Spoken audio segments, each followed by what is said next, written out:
Chapter 175. The old man thought about his words for a bit, not sure if he was convinced or not. But in the end he still raised his blade and introduced himself with a hoarse voice. I'm man-killer fiend Meng Ao, my blade doesn't kill nameless people. Who are you? Tell me your name. Now that things had developed to this point, it was no longer interesting for the two cultivators. Originally they only thought he was a fun guy to play around with. But now that the situation had turned into a cliché of fighting and killing, the cultivators didn't have the mood to spar with the people of Jianghu.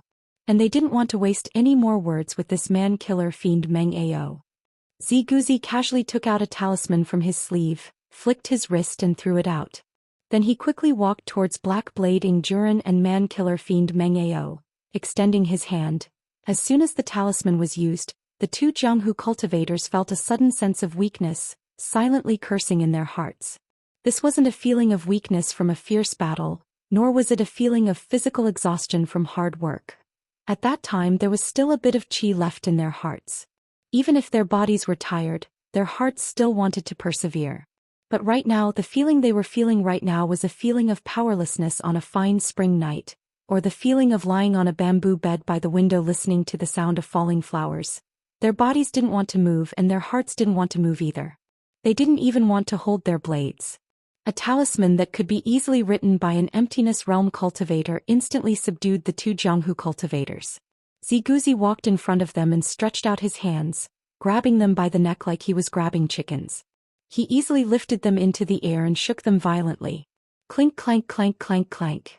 Blades, daggers, darts, hooks, iron spikes, hemp ropes, cow tendon ropes, copper coins, silver and gold leaves. Everything was shaken out and fell to the ground. Then the cultivator pressed their bodies a few times and threw them to the ground. To mortals, spirit energy that was even more tyrannical than the most profound inner energy sealed their acupuncture points. Other than their eyes and mouth, they couldn't move anywhere else. At this time Zhiyoshi, who was coldly watching from behind, spoke. Black Blade Ingjuran. Man-killer fiend Meng Ao. What is your status in the mortal Jianghu? Ingjuran now knew what kind of person he was up against. Legend had it that only the most unlucky and ignorant martial artists in the world of martial artists in the wild or on the road could provoke them once every 10 years or so. Cultivators. However, this was his second time this year. Although the tiredness in his body had not faded and his acupuncture points had been forcefully sealed, he still did his best to speak. I am very famous near the city of Wei. Oh, normal Jianghu people will give me face. In the Qing kingdom, oh, in the southeast it is also quite. Just now you said that if we steal the dragon cult's golden statue the followers will scatter like birds and beasts. Are you sure? Kiyoshi asked again. I am sure. Ingjuran widened his eyes in surprise. Aren't the two deities? Why are you so sure? The other party didn't care about his question. After exchanging a few words with Ziguzi he asked again, as if he was just a letter that could talk. Ingjuran wasn't angry at this kind of disdain. In fact, anyone who could easily make a second-rate, almost first-rate Wuling master lose his ability to fight was enough to erase all other emotions from his heart. He just wanted to have the chance to obtain such a method. So he continued, because those followers are actually doing this for. He repeated it many times but couldn't finish his sentence. In the end he couldn't even stutter clearly and his face turned purple. Only now did Ziguzi realize that even though he'd tried his best to reduce his strength so that he wouldn't directly kill the two, spiritual energy was still too domineering for a secular practitioner. He snorted coldly and lightly stomped his foot on the ground, sending 2 stones flying. With another kick, the stones shot out and unsealed the two's acupoints. Ingjuran's speech finally became clear. But he didn't hurry to stand up and only finished his words. Those followers aren't devout or anything, they're just doing it for their own benefits. If we steal the golden statue they'll soon realize. He tried his best to articulate his words and found that the two cultivators were starting to think about something. Their expressions were calm and cold and they almost never looked at him or Meng Ao. Because of this, Ingjuran knew that this wasn't a good sign. These people really didn't hold back when they killed. He lightly nudged Meng Ao, who was standing beside him, without saying a word. The old man understood that Hero Ing meant to wait for the right time. If things go south, we'll immediately attack. Then Ingjuran thought for a while and said, just now I had eyes but failed to recognize MT Tai, and unintentionally offended the two Sendo. But I've seen a Sendo in Weiqing City before. That was at the Qiao family's house. As he spoke, he observed the two cultivators' expressions. He found that their eyes lit up and turned to look at him at the same time. He let out a sigh of relief and organized his words more concise and concise. That loyal servant was the man-killer fiend Meng Ao who was by my side. Because at that time, Taoist Li Yunxin's martial arts were extremely high, I paid attention to his news. Later I found out that another Taoist Ling Kong came to Weiqing City and the two were good friends. The two Sendo are also immortals and are now also in Weiqing City, so they should be close friends with Taoist Ling Kong. Then, you probably know about that Taoist Li Yunxin. When Ying Juren said this, his tone was completely devoid of the usual Jianghu atmosphere, which made the two cultivators slightly surprised. This person doesn't seem to be a completely uncivilized person. But what they cared about was not this detail, but the Taoist Li Yunxin in Ying Juren's words. When he finally finished telling them what he knew, Xianxia and Ziguzi looked at each other and frowned slightly. That day you saw that Li Yunxin in the Qiao family's house, so you paid attention to him. Xianxia thought about what Ying Juren said and asked him slowly and carefully, so in the following days I tried to find out more. I thought he was a hidden master, but later I found out that he was a cultivator.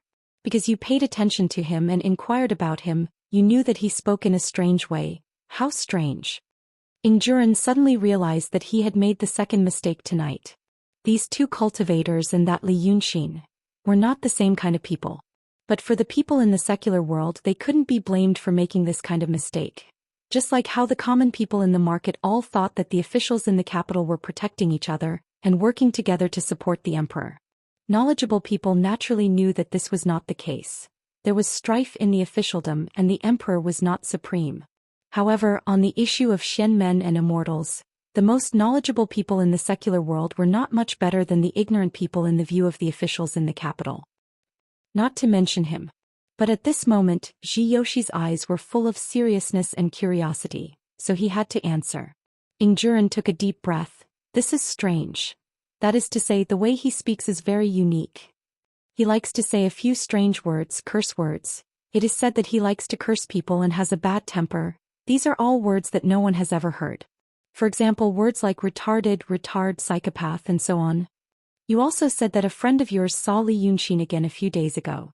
Then you saw him again in the past few days. Neither your friend nor you realized that this Li Yunxin is different from the previous one. Does this mean? Xianxia leaned forward slightly, staring at Ying Juren. The current Li Yunxin and the Li Yunxin you saw in the Qiao family's yard are still the same person? Because of the way he speaks, you can't find another person in the world? Think carefully before you answer me. There was nothing he couldn't think clearly about. The only thing he didn't know was how the other party would react after answering him. Ying Juren's brain was working very fast, but finally, he still couldn't think of a good way. So he could only secretly raise his breath, ready to turn around later. He said in a low voice, yes. Should be the same person. Xianxia immediately straightened his body and turned to Ziguzi. Something went wrong with my master. Li Yunxin didn't die. Things are different from what we thought. At that time, Fairy Ling Kong said that Li Yunxin was a Taoist painter who could make treasured scrolls. This kind of person is now the leader of the dragon cult. This dragon cult is not as simple as my master thought. Ziguzi also frowned. Chiwen, hatred, Lord Dongting.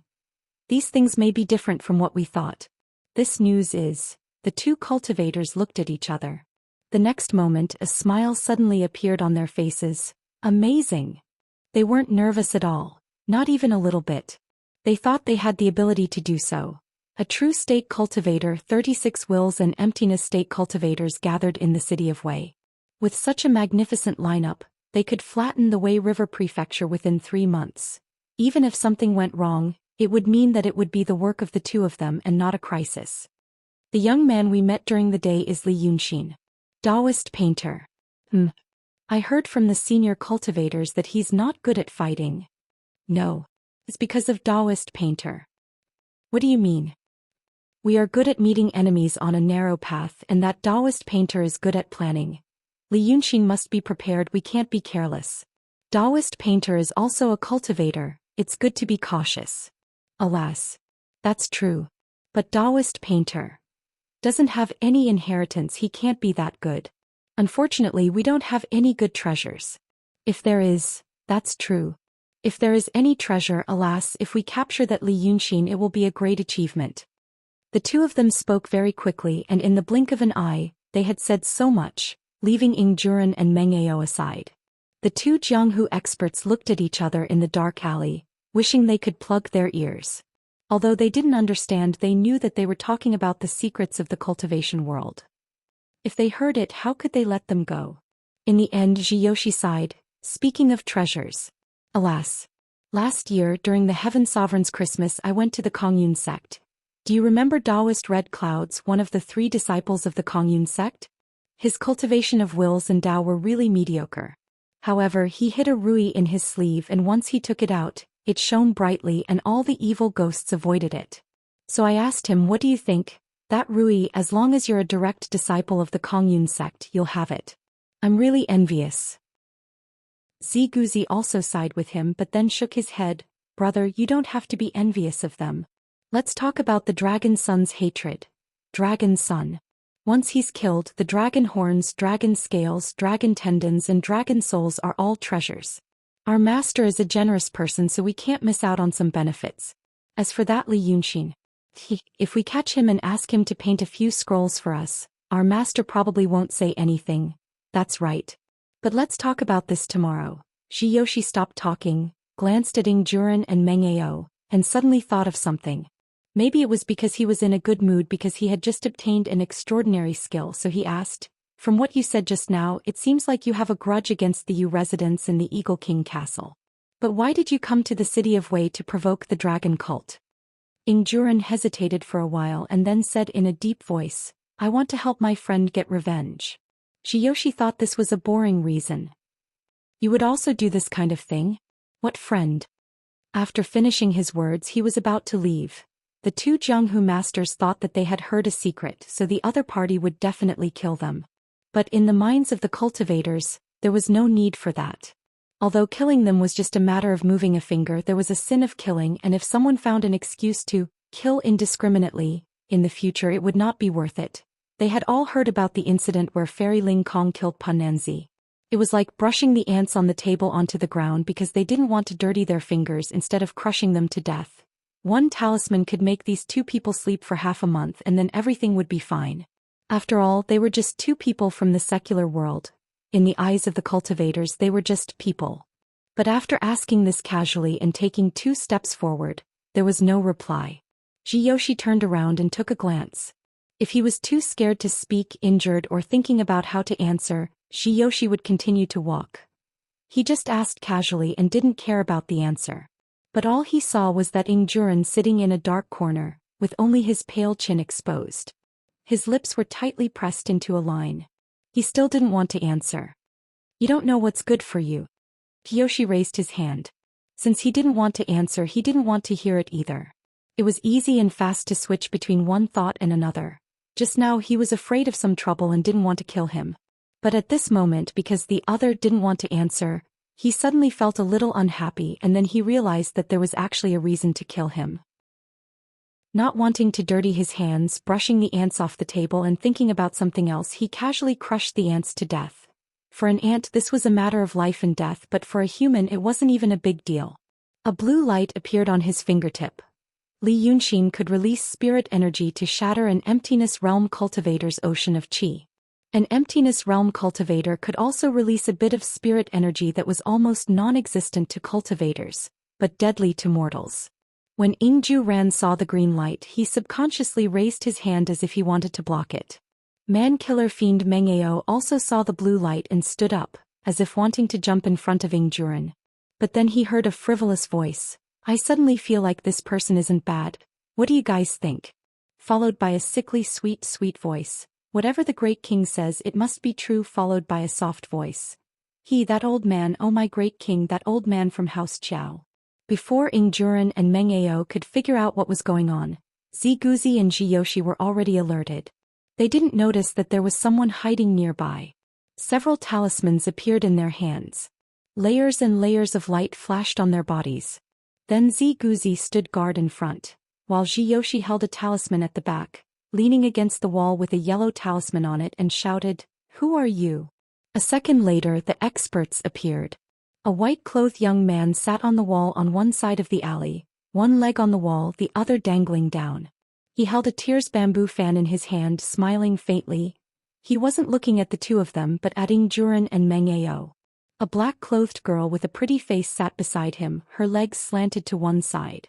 She lightly hammered his shoulders with her delicate fists. There were 3 other men standing on the wall next to the black-clothed girl. They were well-behaved and didn't speak.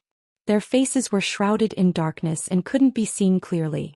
There seemed to be another figure further away. But that person must have cast some kind of spell.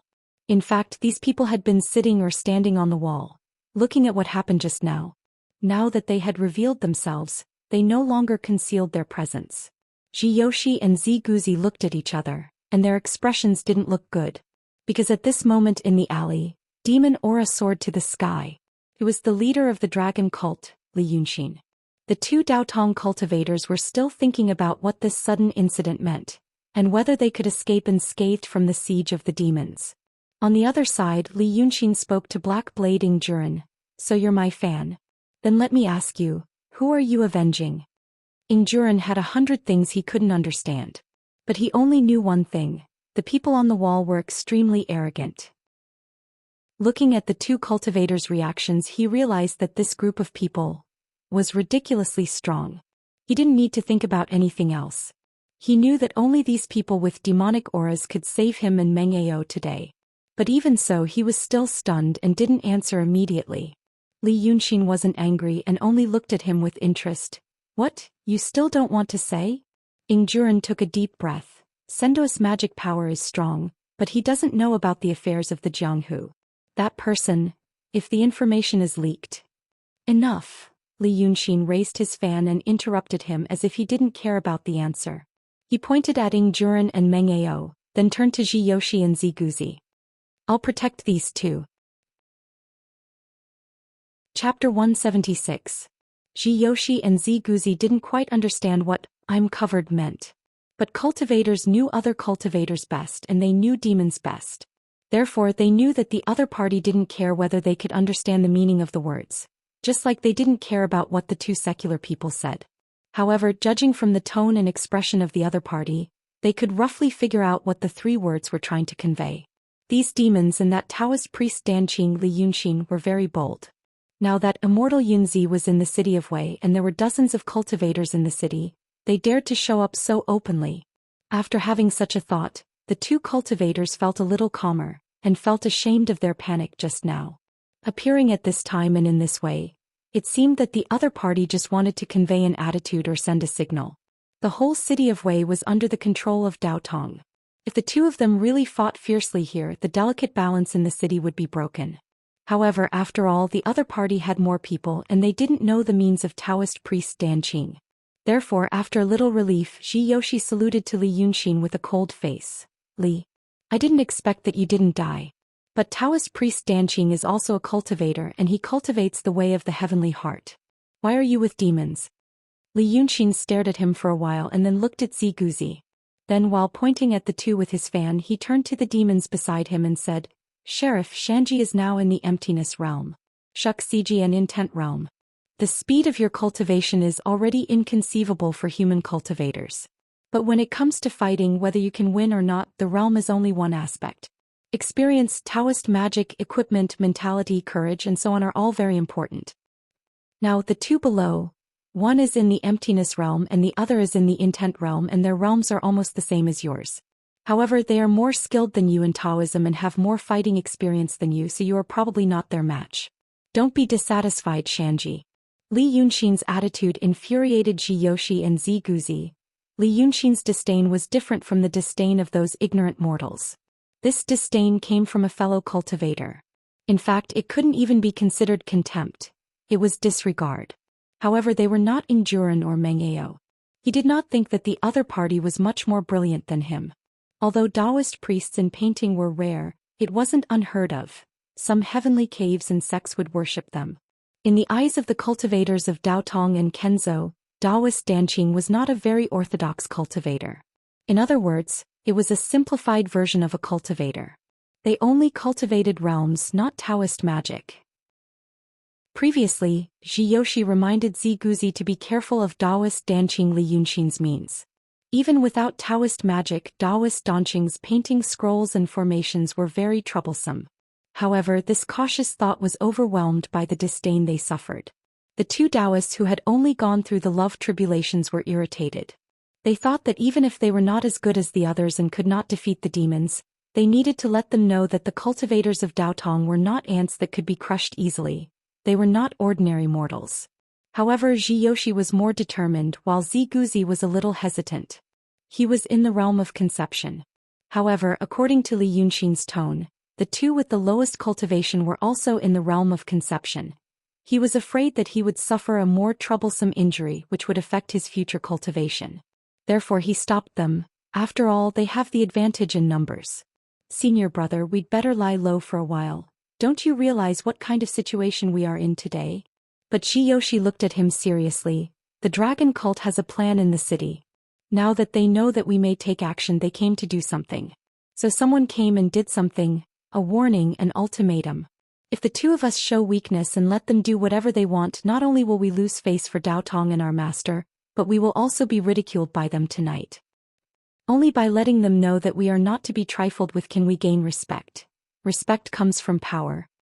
Ziguzi had to admit that Zhou's words were very reasonable. In fact, they were indeed very reasonable. Therefore he did not say anything more and let Zhou speak loudly. At first I thought that the hierarch of the dragon cult was just a puppet. But now I know from the two that it is Taoist Danqing Li Yunxin. You are not dead. Since you are not dead, I don't want to ask you how you survived. But you have to think twice. Demons are after all different species. If you have difficulties, you may be forgiven by Daotong after the matter in the city of Wei is over. But the premise is, Li, you can be forced by the demons, but you can't be the accomplice of the evildoer.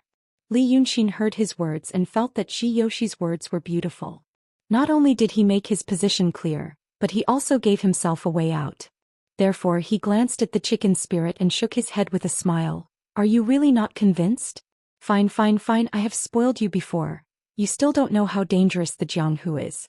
Then go and have fun. You can choose one of them and defeat either of them. When this matter is over, you will be in charge of the Liuhe prefecture. At least I didn't give you this name for nothing. When a man in colorful clothes beside him heard this, he immediately cheered and jumped into the alley. Zhou angrily widened his eyes. Does Li really want to humiliate us like this? Li Yunxin didn't pay any attention to him. The emptiness boundary Taoist shouted again, even if we have to fight, it shouldn't be this demon. You should do it yourself. The black-clothed woman on top of the wall seemed to have heard a joke and suddenly laughed. Her slender and soft waist bent like a weeping willow. She leaned on Li Yunxin and said coquettishly, "My king, look at that idiot's stupid words." Li Yunxin only smiled. Be careful. When the chicken spirit heard this, it pounced toward the two cultivators without any fear of death. This caused Zhou and Ziguzi to be stunned. This demon didn't have any magic weapon, didn't make any hand seals and didn't use any Taoist techniques. It only used its body to attack. Was it a strategy to lure the enemy or some other unique skill? Zhou only had time to glance at Li Yunxin on top of the wall before the strong wind created by the demon's attack arrived. Although Ing Juren and Meng Ao were still slightly worried about their own fate, they couldn't help but cheer in their hearts when they saw this scene. What a brilliant kung fu! The distance of more than 10 steps was covered by the man called Pheasant in an instant. His hands bent into claws in midair, and the strong wind created by the claws could be felt even from where they were. According to their experience in martial arts, they didn't doubt that this pheasant could tear a hard rock apart with one claw. It wasn't an exaggeration. Because he couldn't figure out the demon's mind, cultivator Zhou chose a safer method. He used a magic brush and wrote a talisman in midair. When a cultivator wrote a talisman, a barrier of 3 steps appeared in front of him. Although the barrier was related to the cultivator's cultivation level, it was, after all, created according to the laws of heaven and earth, so its defensive power couldn't be underestimated. Once this restriction was formed, it immediately took effect. The chicken spirit that was tearing through the air crashed into the invisible barrier with a bang, and was immediately knocked back 4 or 5 steps. At the same time, the talisman that Xianxia used also took effect. The shadow formed by the moonlight in the alley seemed to have a life of its own and quickly changed shape, stinging the pheasant that fell to the ground. This time he immediately lost his human form and was beaten back to his original form. Ingjuran and Meng Ao were stunned. Such a terrifying attack was repelled in midair. Moreover, he turned into a chicken. Xianxia and Ziguzi were also stunned. They really didn't expect that this demon would really attack them with only his body. What was he trying to do? He turned around to look at Li Yunxin. He found that Li Yunxin was also looking at them. His eyes weren't friendly. Actually, they weren't friendly at all. Are you crazy? Li Yunxin glared and said to Xianxia, as if he had just suffered a great injury and felt wronged. You beat him back to his original form. Xianxia and Ziguzi looked at each other and frowned, feeling a bit confused. They didn't really understand what this Li Yunxin was trying to do. He was actually purposely making those demons come here to die one by one. Was there really a reason behind it? Or Xianxia spoke in a low voice. What does Li mean? Against a demon, do you still want me to be merciful? Furthermore, you were the one who wanted that demon to jump down and fight us. The red-crowned rooster circled around the ground a few times, then found a direction and jumped onto the wall. Li Yunxin silently stared at him for a while. Then he suddenly didn't seem angry anymore and laughed. So you really didn't understand the situation, you stinky Taoists. So annoying. Yunzi is too smart, you're too stupid. Can't you compromise? That would save me a lot of effort, Li Yunxin sighed. Fine, then I'll tell you the current situation. Tonight you two were unlucky to run into this Black Blade and the man-killer fiend. So you knew that I wasn't dead, Li Yunxin shrugged. Do you know what this means? Li, just say it, Xianxia spoke in a low voice. Why beat around the bush? Li Yunxin helplessly rubbed his forehead. Me, look at me, I'm the one standing in front of you right now. I survived the battle between Long Sun and Ling Kongzi, and a profound realm demon. Both of you know that Long Zichen is dead, right? You also think that the peak of transcendent realm Ling Kongzi is dead, right? You also know that the one who killed Ling Kongzi was a profound realm demon. Even though I was surrounded by 3 terrifying people, I still managed to survive. Do you understand now? Xianxia and Ziguzi exchanged glances and frowned. Li Yunxin finally gave up. He shrugged. Fine, friend. This means that I have a big secret. My identity is also a big secret. A secret that even your Taoist Yunzi doesn't know about. Now that you know about this secret, do you still think I'll let you walk out of this alley alive? What I'm curious about is why you don't understand this. He pointed at Xianxia and Ziguzi resentfully. If I know that I'm going to die and the villain doesn't want to kill me for the time being, but sends a small fry to play with me, I'll definitely work with that small fry to buy time. You know, countless villains die because they talk too much. I'll try to find an opportunity and even try to make the villain think that I'm interesting so that I can survive.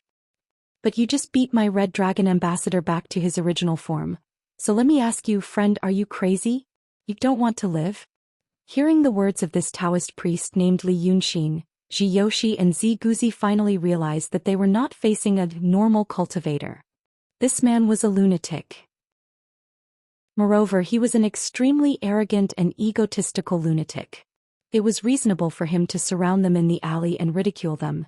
It was also reasonable for him to ask his minions to provoke them. It was even reasonable to break their hands and feet and let those monsters humiliate them. But now he was talking to them with an attitude of, you should be obedient and begging for mercy, but now you're not obedient and sensible enough. Xianxia was furious in his heart, and the magic brush in his hand suddenly glowed with a misty green light. He took a step forward and widened his eyes, saying, You don't think that your Taoist master will avenge you in the future.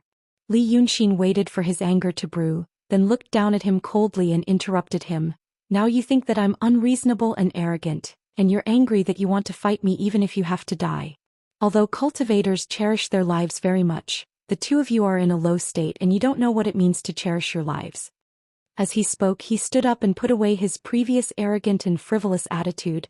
This is the result I want. You're extremely angry.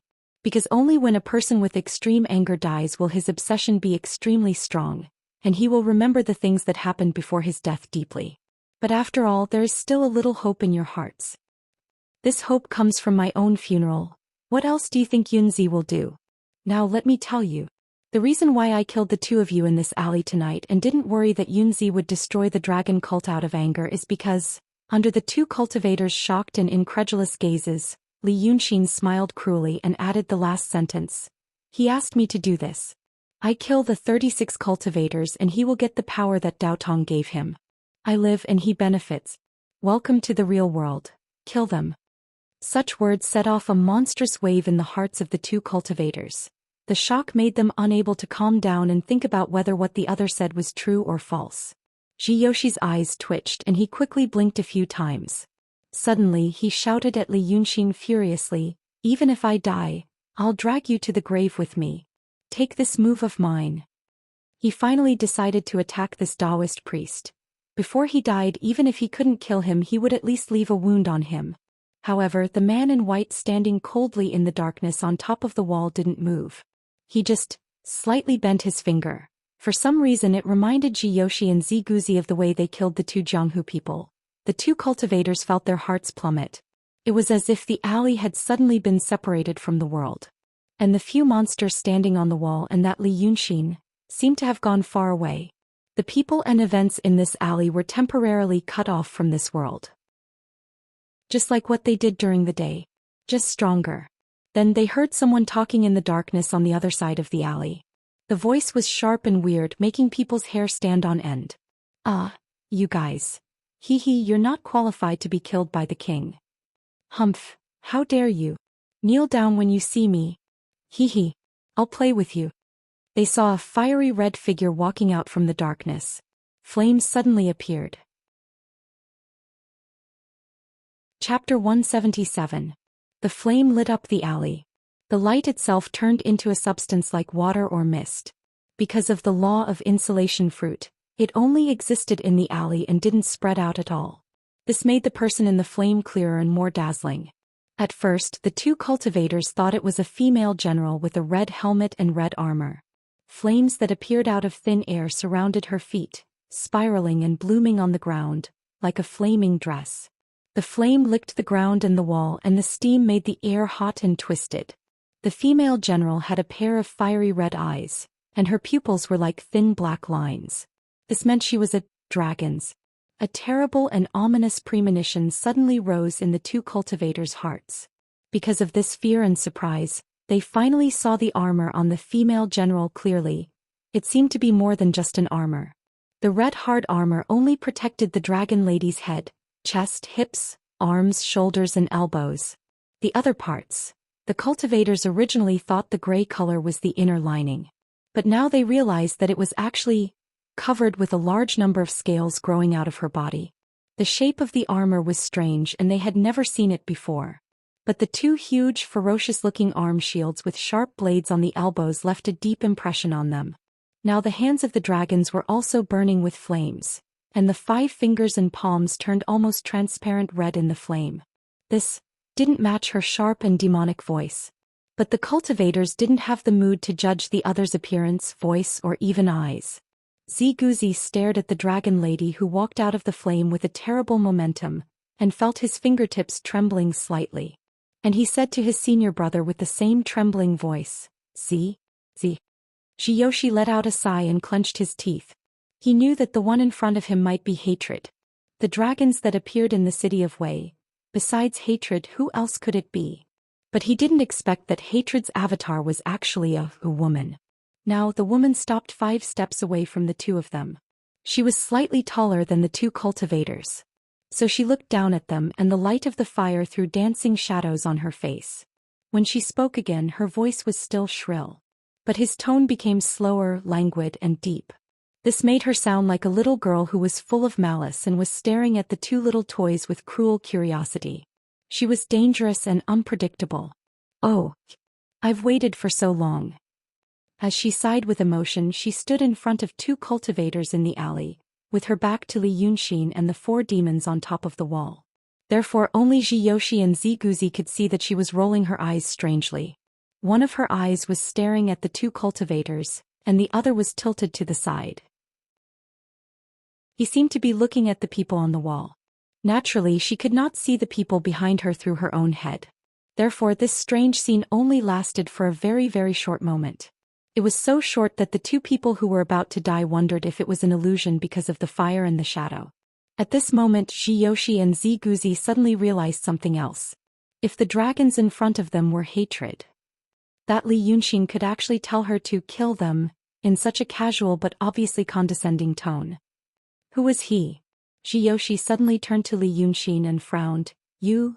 But because of his movement, the pupils of the dragon lady suddenly shrank, as if she was extremely afraid of him talking to Li Yunxin again. Just after he said that word, the dragon lady spat out a rare short but clear word, die. Then just like the chicken spirit just now, with a fierce momentum, with overwhelming flames and extremely high heat, she fiercely pounced over. Zhenchen natal essence. Xianxia shouted to Ziguzi in a low voice. His hand did not stop moving. 2 golden characters had already been sketched out by the magic brush in an instant, even before he had finished speaking. Hold on. You hold them off, I will go.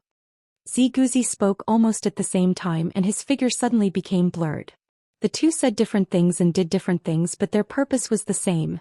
Previously they only knew about Li Yunxin and thought it was a miraculous achievement. They wanted to go back and tell Yunzi about it in exchange for some benefits. Because in their view, whether Li Yunxin was dead or alive, it did not matter to the big picture. A true state cultivator could solve a lot of problems. However, what they saw now was Yazi. If Dragon's son wanted to kill them in the city of Wei, even a stupid guy would know that the situation must have changed greatly. Cultivators did not take emotions seriously, but after all, they only took the emotions of cultivators and mortals lightly. Among the cultivators, especially the low-level cultivators like Xianxia and Ziguzi who had only gone through the love and hatred trial, there were many who had deep relationships. The two had been together for a long time and they had a tacit understanding. They were not very afraid of Li Yunxin before because Taoist Danqing was also a Taoist, and they had some vague understanding. But now it was Dragon Lady who was going to kill them. Hatred was notorious, and even though he was in trouble, he was still a person that could not be underestimated in the hearts of cultivators. Li Yunxin said that their death was because of their teacher, and although they were surprised, they still had doubts in their hearts. However, now that he saw the Dragon Lady, he felt that what the sinister young man had said might very well be true. So if that was the case, they could not die like this. They had to find out if it was true. If it was true, they had to tell the news to Dao Tong even if they had to risk their lives. If it was not true, hatred showed up tonight to kill people, they had to tell the Dao Tong immortal about this. Therefore, the two of them made the most rational decision at the same time. Xianxia, who had the cultivation of emptiness realm, used the 3 steps barrier formed when he wrote the talismans to stop Dragon Lady. As long as he could stop her for 1 or 2 breaths, Ziguzi, who was better at the art of escaping, could escape. By then Xianxia would die and Ziguzi would find out the truth. It was better than both of them dying here without knowing anything. In this split second, the 2 talismans written by Xianxia were taken out. The 3 steps barrier formed in front of him, and it immediately collided with the flame and high temperature, emitting a brilliant golden light. Ziguzi's figure gradually became transparent. Before he was about to escape, he couldn't help but turn his head and look at his martial brother. He decided to remember this last moment. In the future, no matter where he went, he would never forget this deep hatred. He must. However, the last person he saw was not his martial brother Xianxia. The golden light in front of the cultivator rose, but the Dragon Lady was not blocked or bounced back like the chicken spirit. In front of her flame, the barrier was like a brittle paper that had been exposed to the sun for a long time, breaking into rays of golden light upon contact. Dragon Lady went straight to within 3 steps of the cultivator, as if she was in an uninhabited place. Xianxia's Zhen and Qin talismans didn't show any effect. He didn't even have the time to wonder why the Dragon Lady was not blocked by the barrier before his head was smashed by a palm. Therefore what Ziguzi saw was the flesh, bones, brains and blood turning into green smoke in the raging flame. Before he could figure out why the Dragon Lady had instantly killed his Void Realm Taoist brother, he had also smashed his head into pieces with a similar palm strike. At this time the echo of the word die, that Dragon Lady said in the alley, had completely dissipated. Everything was done with 1 palm. The flame suddenly dissipated. Dragon Lady turned around and exhaled. Huh. She seemed to be dissatisfied that the 2 cultivators were killed so easily. Li Yunxin jumped down from the top of the wall. As soon as he landed, he threw out an iron chain from his sleeve and locked the souls of the two cultivators. After locking the souls, he looked at the other end of the alley. A moment later, a black shadow approached from afar. It seemed that it only took 2 or 3 steps to cross the alley and reach the two souls. But it couldn't go any further. The array that Li Yunxin set up had not dissipated yet. The black shadow could only keep walking, but it was still in the same place. This was probably the doppelganger puppet that the White Hell King had mentioned. Some of the names of the mortals were written in the Book of Life and Death. Li Yunxin, the great demon, had to personally collect them. And these two cultivators who didn't care about the mortals were collected by such a puppet. At least in Black Bai Yanjun's world, they were unimportant dust particles. Li Yunxin retracted the iron chain and pulled the two souls into his white paper fan. Then he looked at the clone of the Black Yama King. He realized that the clone puppet wasn't going in this direction. After looking around for a moment, he suddenly transformed into a burst of azure light and disappeared. So that's how it works. Li Yunxin muttered to himself. Some people died because of some coincidences, such as special weather, yin and yang clashing, or simply because they died in a place where yang qi was extremely abundant. Just like today, they happened to be able to hide from the puppet clone and became a lonely ghost that lingered in this world, unable to leave. He looked at Sanhua, who was rubbing his hands to get rid of the dirt. After a moment of silence, he waved his hand. Come down. When the 3 demons and the chicken jumped into the alley, Li Yunxin looked outside the wall and said, I didn't expect you to win against those 2 cultivators. The reason I brought you all here is to train the soldiers. Now that you're following me, you're fooling the mortals every day and living happily. But you must know that not all the demons in this world are so happy. In the outside world, if you meet a Taoist priest like Ziguzi or Zhiyuzi with your cultivation, they will kill you without hesitation. The difference in cultivation isn't that big, but they have magic tools and talismans. They also have a set of experiences passed down by Daotong for thousands of years. Although you're stronger than the demons who can't learn Taoism, there's still a limit. Because no matter what, actual combat and experience are the most important things. He rarely spoke in such a serious tone. The 3 demons stood obediently, and even the chicken spirit, who had been beaten back to its original form, listened quietly. Dragon Lady stood next to them, rubbing her hands nervously as she looked at them. Her eyes kept darting around, making people worry that they might fall out. She seemed to be getting used to her new body, which made her look a little strange. Li Yunxin paused, then pointed at the chicken. But I didn't expect to be talking about you. Are you an idiot? The chicken didn't move, but it knew that Li Yunxin was really going to get angry. There was no anger on his face and his tone was calm. But in the past he had always talked to them as if they were pets, never so harshly. Are you an idiot? When I was lecturing you, I told you to be more careful when you meet people. You really dared to get close to them just now. If it wasn't for the fact that the Taoist priest was even more stupid, thinking that you wouldn't be so stupid as to come to your death, I would have stewed you and eaten you. The cat demon laughed. Li Yunxin ignored her and paced around with his hands behind his back. You're not convinced. You said she rushed over like that too? He turned around and looked at the dragon lady who was possessed by the 3 flowers and pointed. First, her body doesn't have any fate with this world, so the 3-step barrier doesn't work on her. Second, that palm she used. You see, it was just a simple palm. A palm that smashed 2 people's heads? Zhenhua, tell them, how did you do that? Dragon Lady's eyes stopped moving when she heard this, and she blinked a few times. But she quickly became shy, rubbing her hands in front of her chest, and the sharp blades on her elbows rubbed against each other, making a jarring sound. I won't tell you. She rubbed her hands and laughed, standing on the same spot. Li Yunxin didn't force her and said for her. That palm, she put it low. First, she broke Shiyoshi's hand that was holding the magic pen and broke his magic tool. Although the body of a cultivator is strong, it can't be compared to that of a demon. The scariest thing is their Taoist magic. So she broke his hand first. Then where did her palm hit? According to the momentum from the bottom up, it should have hit his face and smashed his head. But she swept up a bit and directly smashed his skull. Skull, I've told you before. This skull can be opened in a very dangerous situation. To force your spirit out of your body, at least you can stay conscious for a breath. It was better to be a lonely ghost than to be destroyed in both body and soul. So she went from top to bottom so that he couldn't escape even if he wanted to. She also rushed over like this. Xianxia, you also rushed over like this. Think about it yourself. The big red-crowned rooster buried its head in its wings. After saying this, Li Yunxin turned to look at Sanhua. So, this palm is really beautiful.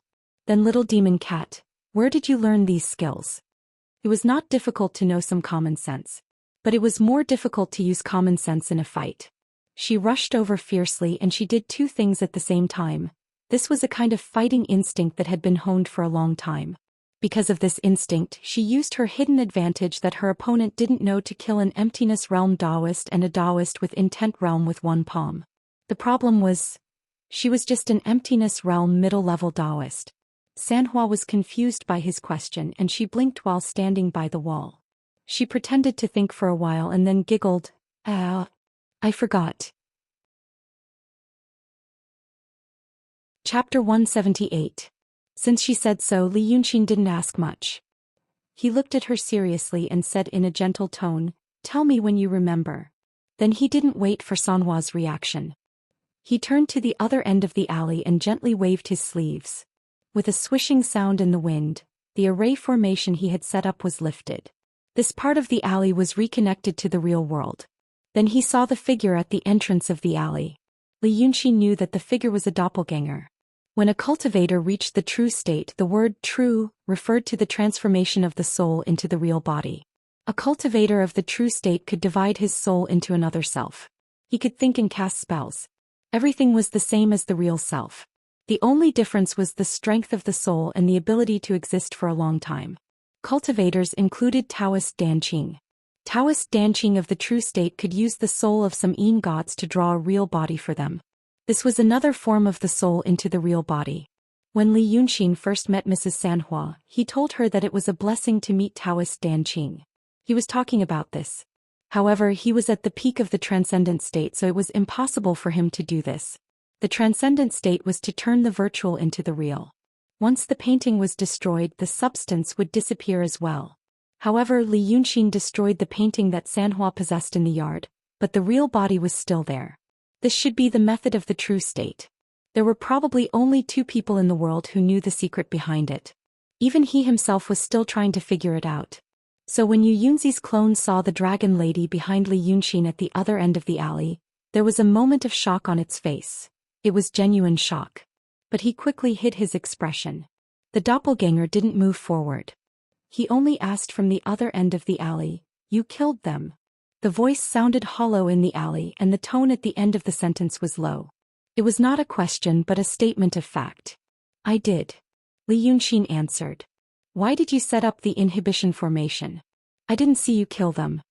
Li Yunxin took a step forward, his body slightly leaning forward, his chin slightly raised, his face revealing an unruly sneer. Do I need to explain to you what I do? Yunzi doppelganger, or rather Yunzi, was silent for a while. His eyes quickly swept past the dragon lady behind Li Yunxin. I don't want to make any mistakes. Compared to Li Yunxin's tone just now, this sentence was clearly showing weakness. It was completely different from the night it appeared. It seemed that the sudden appearance of the dragons behind Li Yunxin made him extremely uneasy and fearful. For thousands of years, there had only been 10 dragons in this world. Shinryu and Kyuko. And now the 11th had appeared. Although there were many ways to create something that looked like dragons in this world, but this dragon lady appearing next to Hatred, Yunzi did not think it was a joke. Hatred seemed to be satisfied with Yunzi's tone of showing weakness. He sneered a few times and said, Humph. I didn't want any mistakes, so I forbade the fruit of fate so that their souls wouldn't escape. Do you think it's easy for me to do this? It's not like I'm going to use talismans like you little people. Forbade the fruit of fate, one of Dragon Son Hatred's innate abilities. Yu Yunzi immediately engraved this new discovery into his mind. Then he said, then the souls. Of course they were destroyed. Li Yunxin squinted his eyes impatiently. Didn't you see that stupid Black Yama King came and left? Yunzi did not say anything and looked up and down at Li Yunxin. It should be the truth. It was not impossible for those with high cultivation to avoid the souls left behind by the soul-reaping Yama King. But there was nothing in this world that could hide the souls. He did not see the souls of the two Taoists, So they were indeed destroyed. He tacitly agreed to this, but he did not leave. He looked at Li Yunxin with a gloomy expression. Li Yunxin became impatient again. Why are you still not leaving? What are you doing? Yunzi slowly raised his hand and pointed at the dragon lady behind Li Yunxin. I've never seen her. Nor heard of her. Pmph. Princess Tongan, of course you haven't heard of her. Li Yunxin looked at Yunzi contemptuously. She is my daughter. You stinky Taoists are afraid of this and that, but do you have any sons or daughters? Ah. Cultivators are not afraid of marriage. The Zhi Yoshi and Zi Guzi you killed just now were both Taoists born from cultivators' marriages. Yunzi calmly explained in exchange for 2 breaths of time to think. She is Dragon Lady? The daughter of Lord Tongtan? With whom? I have never heard of her before. Li Yunxin was silent for a moment, then suddenly shook his head, his face revealing a resentful and contemptuous expression. Just one person. She was called Shi Junyu. It was interesting at the time, but who knew she would die in a few moves? After she died, she came out of her body. Hee. I called her Shi Wana. Don't you think I didn't betray that woman? He seemed to be getting happier as he spoke. Hey, those idiots only know how to be afraid and slander me. If they knew about this, wouldn't it be a good story? It was not a good story for a woman in the mortal world to die in a fit of lust. But Yunzi didn't intend to say this. His expression finally relaxed, revealing a smile. It's a good story. In that case, well, I and Lord Tongtian are conspiring on a great matter. Now that I see my niece, I can't be rude. I have a water-splitting thorn here. It's the most suitable for a woman to use. Niece, take it. Yunzi shouted in a low voice. Without any visible movement, an iron spine wrapped in a misty green light went straight to Sanhua. The iron spine, which Yunzi called a water-splitting thorn, came very slowly. Perhaps in the eyes of ordinary people it was shooting out, but for Li Yunxin, as long as he wanted to, he could stop it with a raise of his hand. However, he glanced at it and didn't stop it. On the contrary, Sanhua raised her hand, grabbed the iron spine and then made a sound of, huh. Sparks sputtered from her palm, which lasted for a breath's time before stopping. After being held in her hand, the iron spine was still moving forward, but in the end, it didn't break through the solid scales on Dragon Lady's palm. But when she let go of her hand, there was nothing in her palm. The iron spine turned into a puff of green smoke and disappeared. Yunzi's expression became gloomy. That wasn't an iron spine or a water-splitting thorn. Right now he was a real body that was separated from a part of his spirit, and he didn't carry any magic treasures with him. He just wanted to try. But that hatred didn't seem to be afraid of him trying. And that dragon lady took his psychic stab with her bare hands. Although it was a small trick for him in the realm of immortals, it was just a casual strike. But other than the dragons who were famous for their physical strength, there were no demons that could take a casual strike from a realm of immortals when they were in the realm of emptiness. This was a big deal. The 11th dragons appeared. The seriousness of this matter could almost be compared with Emperor Li becoming a ghost emperor. From a long-term point of view, dragons had existed in the world for so long, but it was never heard that they could give birth to a 3rd generation. Yunzi let out a sigh of relief. Good. Congratulations, Lord Tongtian. After saying this, he turned around and left. As soon as he left, Li Yunxin turned around and looked at Ying Juran and Meng Ao, as if he had just sent away an ordinary guest, and spread out his hands. Do you know that you are in big trouble now? The 2 people who were still sitting in the shadow by the wall looked at Li Yunxin speechlessly, not knowing what to say. Big trouble was more than that. Big trouble was so big that they didn't know what kind of trouble it was. It was like a person walking on the side of the road. As soon as he turned a corner, he suddenly saw a landslide and a tsunami in front of him, and the world was upside down. When he looked back, he found that there was no way out. What else could he do but wait silently? Li Yunxin walked in front of the 2 people and squatted down. He looked at Meng Ao first. The best way is to kill you, he said to Meng Ao. Unfortunately, you are an old friend of mine. If I kill you, he will throw a tantrum. So you can't die.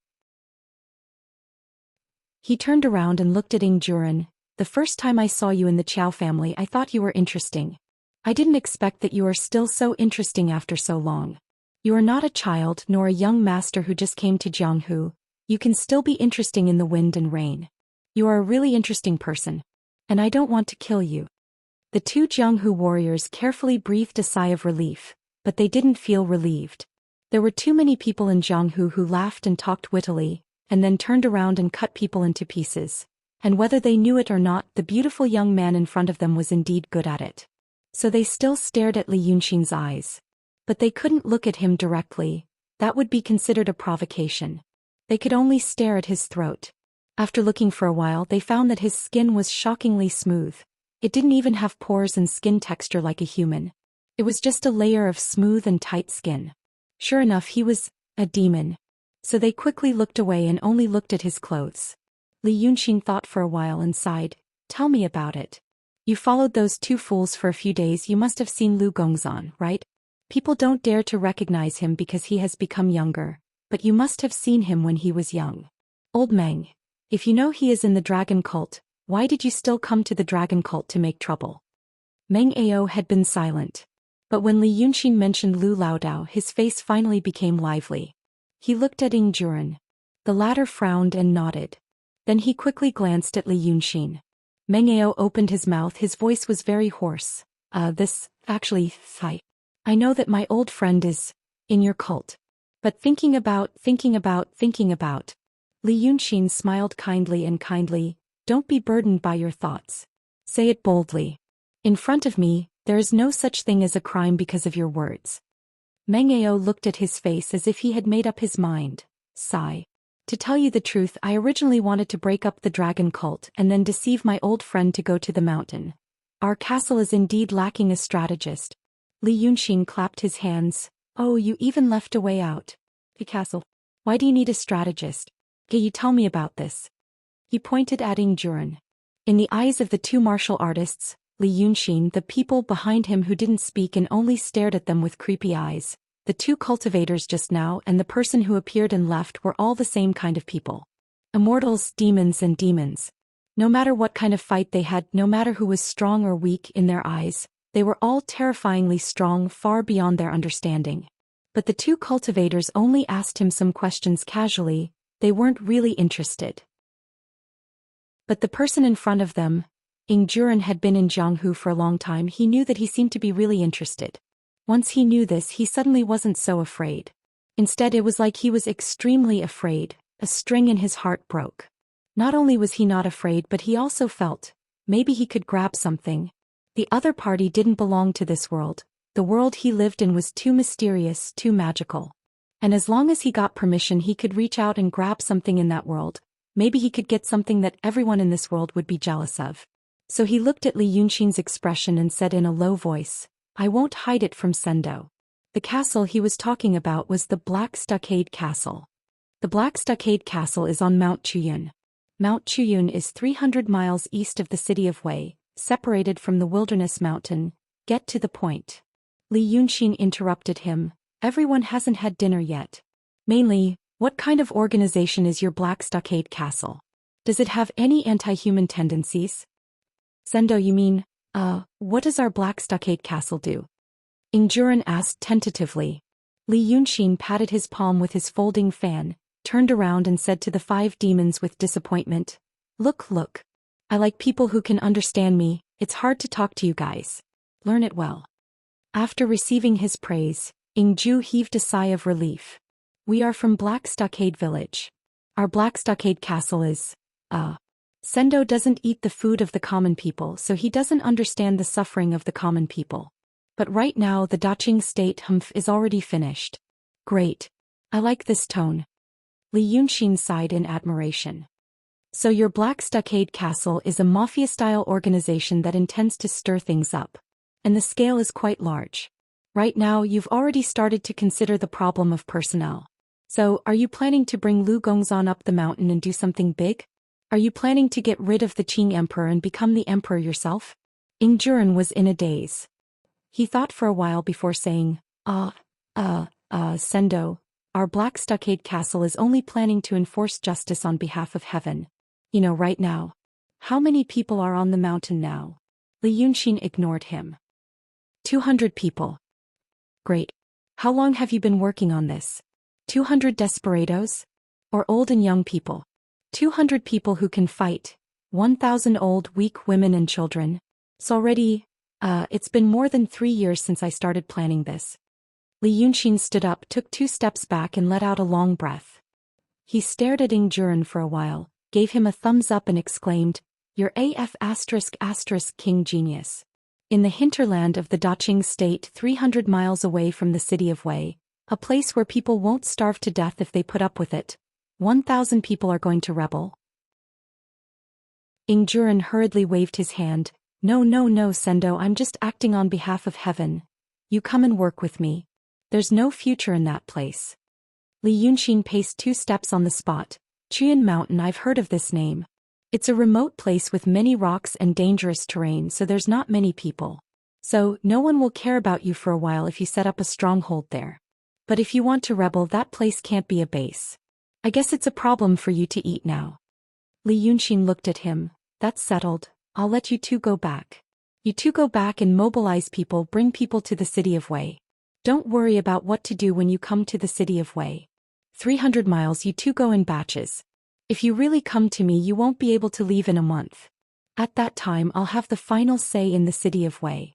Ing Juren and Meng Ao were dumbfounded, but they really couldn't get a word in. When Li Yunxin finished, Ing Juren said again, Sendo, I'm really just acting on behalf of heaven. Li Yunxin seemed to be angry. He stared at him and pointed at him, young, shallow and childish. You said the Daqing state is doomed? Let me ask you, why do you think it's doomed? Do you think there are more farmers who lost their land and the business in the city is not doing well? You tell me, if the Qiao family wasn't so poor that they went crazy, they wouldn't need to send the head of the family to go out for the escort, to bet all their wealth on that escort. Those small escort agencies in the city of Wei were also set up. But what's the reason? Because they want to go to the Li state? Because the domestic small escort agencies can't do business anymore. I've been in the city of Wei for so long that I know, but only your simple feudal business thinking thinks it's doomed. Let me tell you now, it's called annexation. Land annexation, business annexation, the concentration of resources in the hands of the rich and powerful, and the shrinking of private capital. This is doomed, but it's not something you can see in your life. After the annexation, the rich and powerful can at least extend the life of the Daqing state for another 50 years. But the process of annexation will take another 50 years. So let me tell you, you have to think that the Daqing state is doomed every day, and when the Daqing state is doomed and when the refugees are everywhere, then rise up, you can wait for 100 years. But if you don't even have such a long-term and wrong judgment and really just think that some people can't live on anymore, and gather together to make them live a better life, Comrade Ing Juren, you have to remember this. As individuals, people may be polite, righteous and have a sense of shame and gratitude.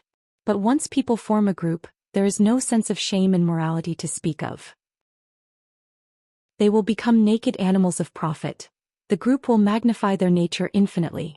In a country formed by groups, if they want land, they fight. If they can't win, they sit down and talk. If they lose, they beg for mercy and pretend to be weak. Once there is profit to speak of, even if someone rushed into your house and killed millions of people decades ago, you will still shake hands and make peace. This is the group of people. Naked interests are supreme and individual morality does not exist at all. Now they are not living well and have no food to eat, so they follow you to live well and eat. In the future, when you really let them live well and have enough to eat, they will stretch out their hands and ask you for more. You can't give it to them? Goodbye, sir, we're going down the mountain. No one will remember your kindness. If you want them to follow you, you have to brainwash them, give them a program and give them a distant but achievable hope. A group of people follow you up the mountain to rob houses, and then you tell them that you don't want to rebel. What will happen to them in the future? What about their sense of belonging? What about their collective sense of honor? So don't talk to me about enforcing justice on behalf of the heavens. You just want to rebel. Li Yunxin gave him a kick. Now stand up and follow this old Meng out of the city immediately. Go back and get people here. If you don't want to do it, I will either report you to the authorities, or I will personally demolish your house. Go now. The kick made Ing Juren grimace in pain and he felt that his bones were about to break. He quickly stood up by holding onto the wall. He really didn't know what to say. It should be known that from the moment he spoke to him until now, only a quarter of an hour had passed. The two stood up and looked at each other. On one side, Li Yunxin was about to kick and drive him away, and on the other side the two wanted to say something. Just because of a sentence from Sendo, They were going to abandon their original stronghold and bring people to the city of Wei? 300 miles. Normally, when moving from one end of the alley to the other, it would take at least half a month on and off. Such a big matter, how could he treat it like a child's play? Just by himself, making the decision? But Li Yunxin was already impatient with their dawdling. With a wave of his sleeve, the two were carried by a gust of evil wind and were sent 2 or 3 streets away. In the wind, they could hear him saying gloomily, "Think about what I said." They didn't know whether it was a blessing or a curse.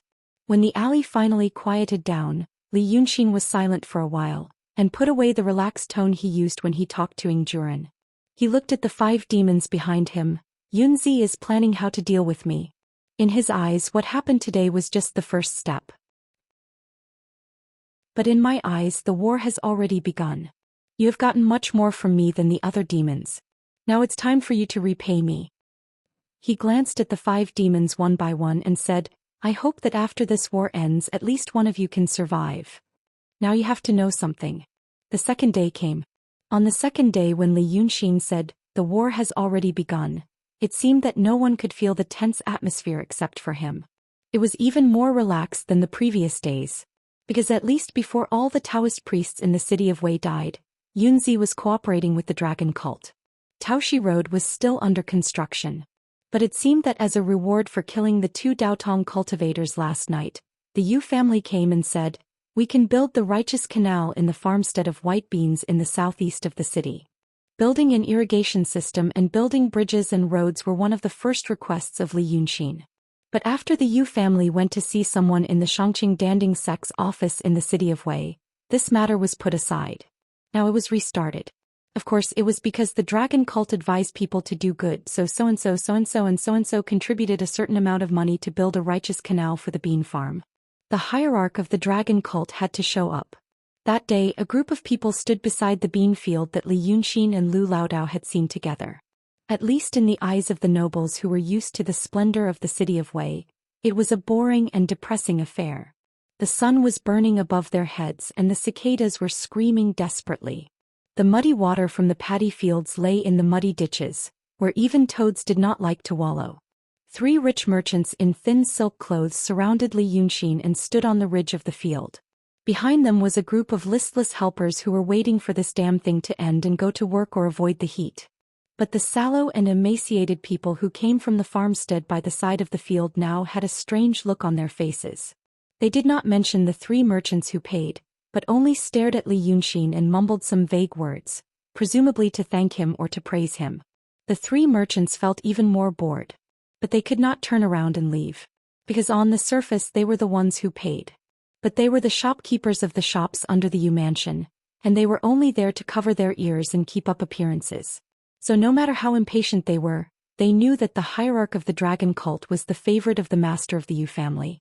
Even if they were asked to jump into the field to help pour water, they had to grit their teeth, swallow their stomachs and hold their breath to do it. Now the hierarch of the dragon cult was in a good mood. He first said a few words to the people in the farmstead. He started with, I'll say a little more, and I'll say a little more.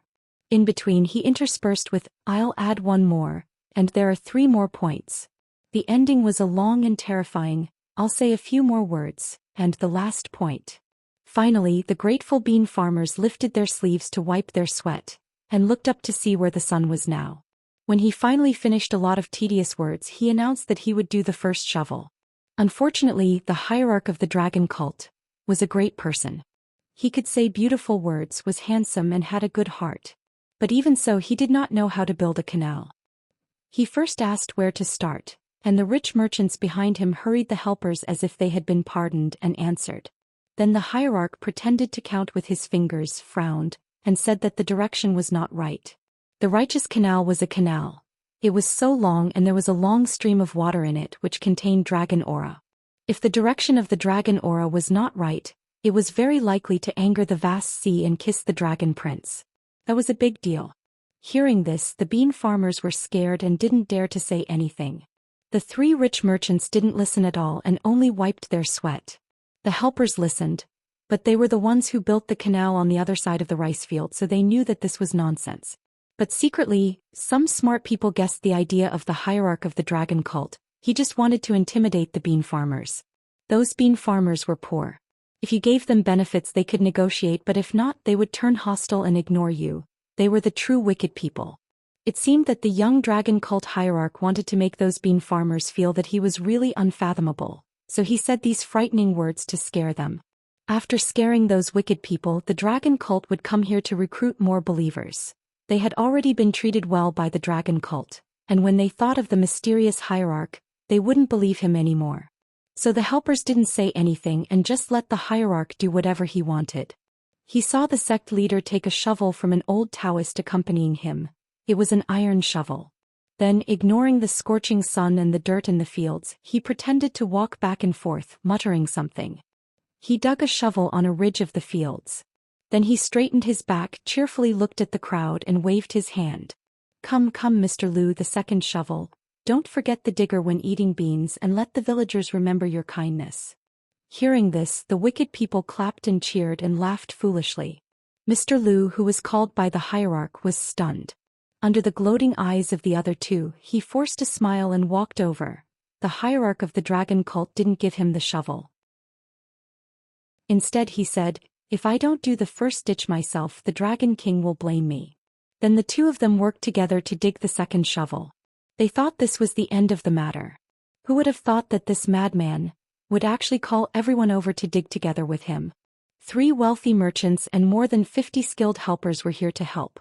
More than 200 bean farmers who were watching the scene. This madman called all of them over and they all dug with the shovel. At first some people wanted to watch the fun to see how long he could last. But after watching for 2 hours no one could laugh anymore. Those bean farmers who were laughing also couldn't laugh anymore. At first they thought it was interesting to see the hierarch forcing people from the city of Wei to do rough work. Later dozens of people went over and they all admired the hierarch. Because he really dug with the shovel for such a long time. In the end the admiration turned into fear. This hierarch really had divine power. They had already dug half a mile. Although the digging was crooked, the hierarch didn't even sweat and didn't look tired. He dug 1 foot deep with every shovel, which meant he had used all his strength. When the last person let go, Li Yunxin straightened up. The hem of his white robe and trousers were covered with mud, and he didn't look handsome at all. But he smiled, stuck the shovel on the ground, opened his hands and said loudly, "The one we dug is the testimony of the relationship between the dragon cult and the villagers. I think it should be called the Divine Dragon Canal. In the future the clear water in the canal will continue to flow, and the dragon cult will protect the villagers. What do you think?" Those simple and unruly bean farmers had already been convinced by the hierarch of the dragon cult, and they all said yes, yes, yes. Li Yunxin said with satisfaction, "Then I will carry the first bucket of water." The 3 rich merchants heard this and felt that they couldn't stand still anymore. So they worked from noon until the sky was full of colorful clouds and then they left. The so-called Divine Dragon Canal was glittering and beautiful. But it was not on the righteous canal at all. But the bean farmers who were full of satisfaction and admiration still wanted to keep it. The hierarch of the dragon cult was the first noble they had seen in their lives who knew how to do farm work. At night Yunzi knew about this. He frowned and thought for a long time. He wanted to know what Li Yunxin was going to do. It couldn't be that simple. He wanted to intimidate them, make the bean farmers feel special and make them feel grateful and so on. Only stupid people would think like that. To gain respect and awe, doing things personally, and going deep into the people were always the stupidest ways. That would only make people think, "Oh, that's all." The real noble only needed to be high and mighty and people would give them respect and awe. Hatred wouldn't do that kind of stupid thing. What did he want to do? Chapter 179. Yunzi sat quietly until late at night and called someone in. It was a female cultivator. Her appearance was ordinary and her figure was not graceful. But she was a cultivator after all, so she always had an air of elegance. She received a small favor from Yunzi 10 years ago, so she didn't want to come now. But she was a timid person. Because she was timid she didn't want to come, and also because she was timid she came. She knocked on the door, pushed the door open and stood in the hall. She heard Yunzi, who was sitting in the dark, said, "About 100 miles away from the city of Wei, there is a southern mountain in the wilderness forest by Dongting Lake. There is a mountain god temple on the southern mountain, and there is a Taoist nun in the secular world named Xianxia. Go and invite the nun here. Take care of her belongings and bring all the important ones back." The female cultivator waited quietly for a moment. Seeing that Yunzi didn't have any other orders, she bowed and turned to go out. Yunzi was still sitting quietly in the dark. 2 hours passed like this. The sky was getting brighter and so was the room. The incense in the incense burner burned all night and now it was burned out. The door was pushed open. The female cultivator Qing Fuzi said to another person outside the door, "I don't want to hurt you. Don't struggle needlessly. The Taoist just wants to ask you a few questions." Yunzi slightly frowned, reached out his hand and grabbed the person outside the door and threw her to the ground. Qing Fuzi hurried in to see what was going on. But Yunzi had already asked directly, "What did you find?" The female cultivator was stunned and closed the door. She walked to Yunzi, took out a few things from her arms and showed them to him. An elixir spell, but it's unorthodox and full of mistakes. An iron sword, a steel sword and a peachwood sword. They are all ordinary items. A jade pendant. Even if it's made of bad material, it's still an ordinary item. A talisman. It looks like it was made by the Xianxia Danding sect, and its power is not bad. But she can't use it now. There's also a bag of sweet potatoes and a wooden plate. Yunzi sighed and interrupted her. "Didn't you bring her here for anything else? Does she have a passage technique?" The Taoist magic mentioned by the cultivators was naturally not the crude tricks of the unruly Taoist priests. Qing Fuzi thought for a moment and answered seriously. "He raised his sword to stab me, but I knocked it away. I subdued her and searched her room first. At that time she put something in her mouth and swallowed it." Yunzi frowned slightly. "What is it?" "I couldn't see it clearly." Yunzi sighed again as if he really wanted to say something to this Qing Fuzi. But there was really nothing to say. He could only wave his hand helplessly. "All right. You've worked hard." Then he looked at Xianxia, who was lying on the ground. The female Taoist was thrown to the ground quite heavily. After all, he was just a mortal who practiced some superficial Taoist techniques, unlike Lu Laodao, who was a genius in Taoism. Therefore she couldn't recover from the fall for a long time. When Yunzi looked at her, she propped up her upper body. But she didn't know which part of her leg was injured, so she couldn't stand up. The female Taoist didn't seem to be willing to struggle to stand up. That would make her look very awkward. Courage was secondary, so she simply crossed her legs slowly and sat down as if she was meditating. Seeing her do all this, Yunzi had a premonition that the following questions would probably not be very pleasant. If she struggled to stand up, this kind of brave person was easy to deal with. If she curled up on the ground and shivered, this kind of coward was even easier to deal with. However, it was really difficult to deal with this woman. He asked first, "Do you know who I am?" Xianxia looked at him seriously and smiled slightly. "You hide in the dark and don't see anyone. How can I know who you are?" Yunzi also smiled. "You won't recognize me even if you see me. Let me tell you, I'm the president of the Law Institute of the Langya Cave of Daotong, the enlightened immortal Yunzi. Now I want to ask you some questions. If you tell me the truth, I will give you the opportunity to enter my Langya Cave of Heaven. From then on, you will focus on practicing the divine heart technique and get hundreds of years of life. If you have good luck, you may be immortal and live as long as heaven and earth. If Sendo wants to ask, just ask." Xianxia took advantage of his pause to interrupt him. "I don't care much about cultivation." The green beetle on the side listened to her words and seemed to want to persuade her. But he held back. The morning sun rose and the room was filled with morning light. Yunzi's face gradually became clear. The Taoist in the truth state stared at Xianxia for a while and said calmly, "Cave of Heaven and School of Thought may sound very distant to you secular people. It's too profound and mysterious, but it makes you feel distant and estranged. It's not even as tempting as a bowl of rice placed in front of a starving person. You live in Nanshan and go up and down the mountain every day. If you practice the divine art, climbing the mountain is like walking on flat ground. It won't be more tiring than taking a leisurely stroll. You are a secular person, you will grow old and die. If you eat less, you will be hungry, and if you drink less, you will be thirsty. If you are exposed to the cold, you will be sick. Your eyes and ears will be blurred, your mouth will be dry, and your whole body will be sore. You won't know when you will recover or die from the illness. If you practice my divine heart technique, all these will be far away from you. I won't talk to you about longevity or divine art. I only want to tell you that if you join my Taoism, your life will be comparable to that of a noble, and you will have fewer troubles and worries of the secular people. Shirkuizi sighed softly. I am not afraid of troubles and worries. Sendo wants to ask, just ask. If I can answer, I will answer. If I can't, I won't answer even if I die. Yunzi was silent for a while and said, okay. Then let me ask you first, that Lu Gongzan, what kind of technique is he practicing? Divine heart technique. Shirkuizi answered. My Daotong has 54 divine heart techniques and there are 54 Kenzo techniques. Yunzi said, from what I can see, the Dao technique that Lu Gongzan is practicing doesn't belong to any of the 108 divine heart techniques. Then you are saying that he is practicing the Dao technique of green elixir. The Dao technique of green elixir that has been passed down? I don't know. Shirkuizi closed her eyes. Yunzi sighed.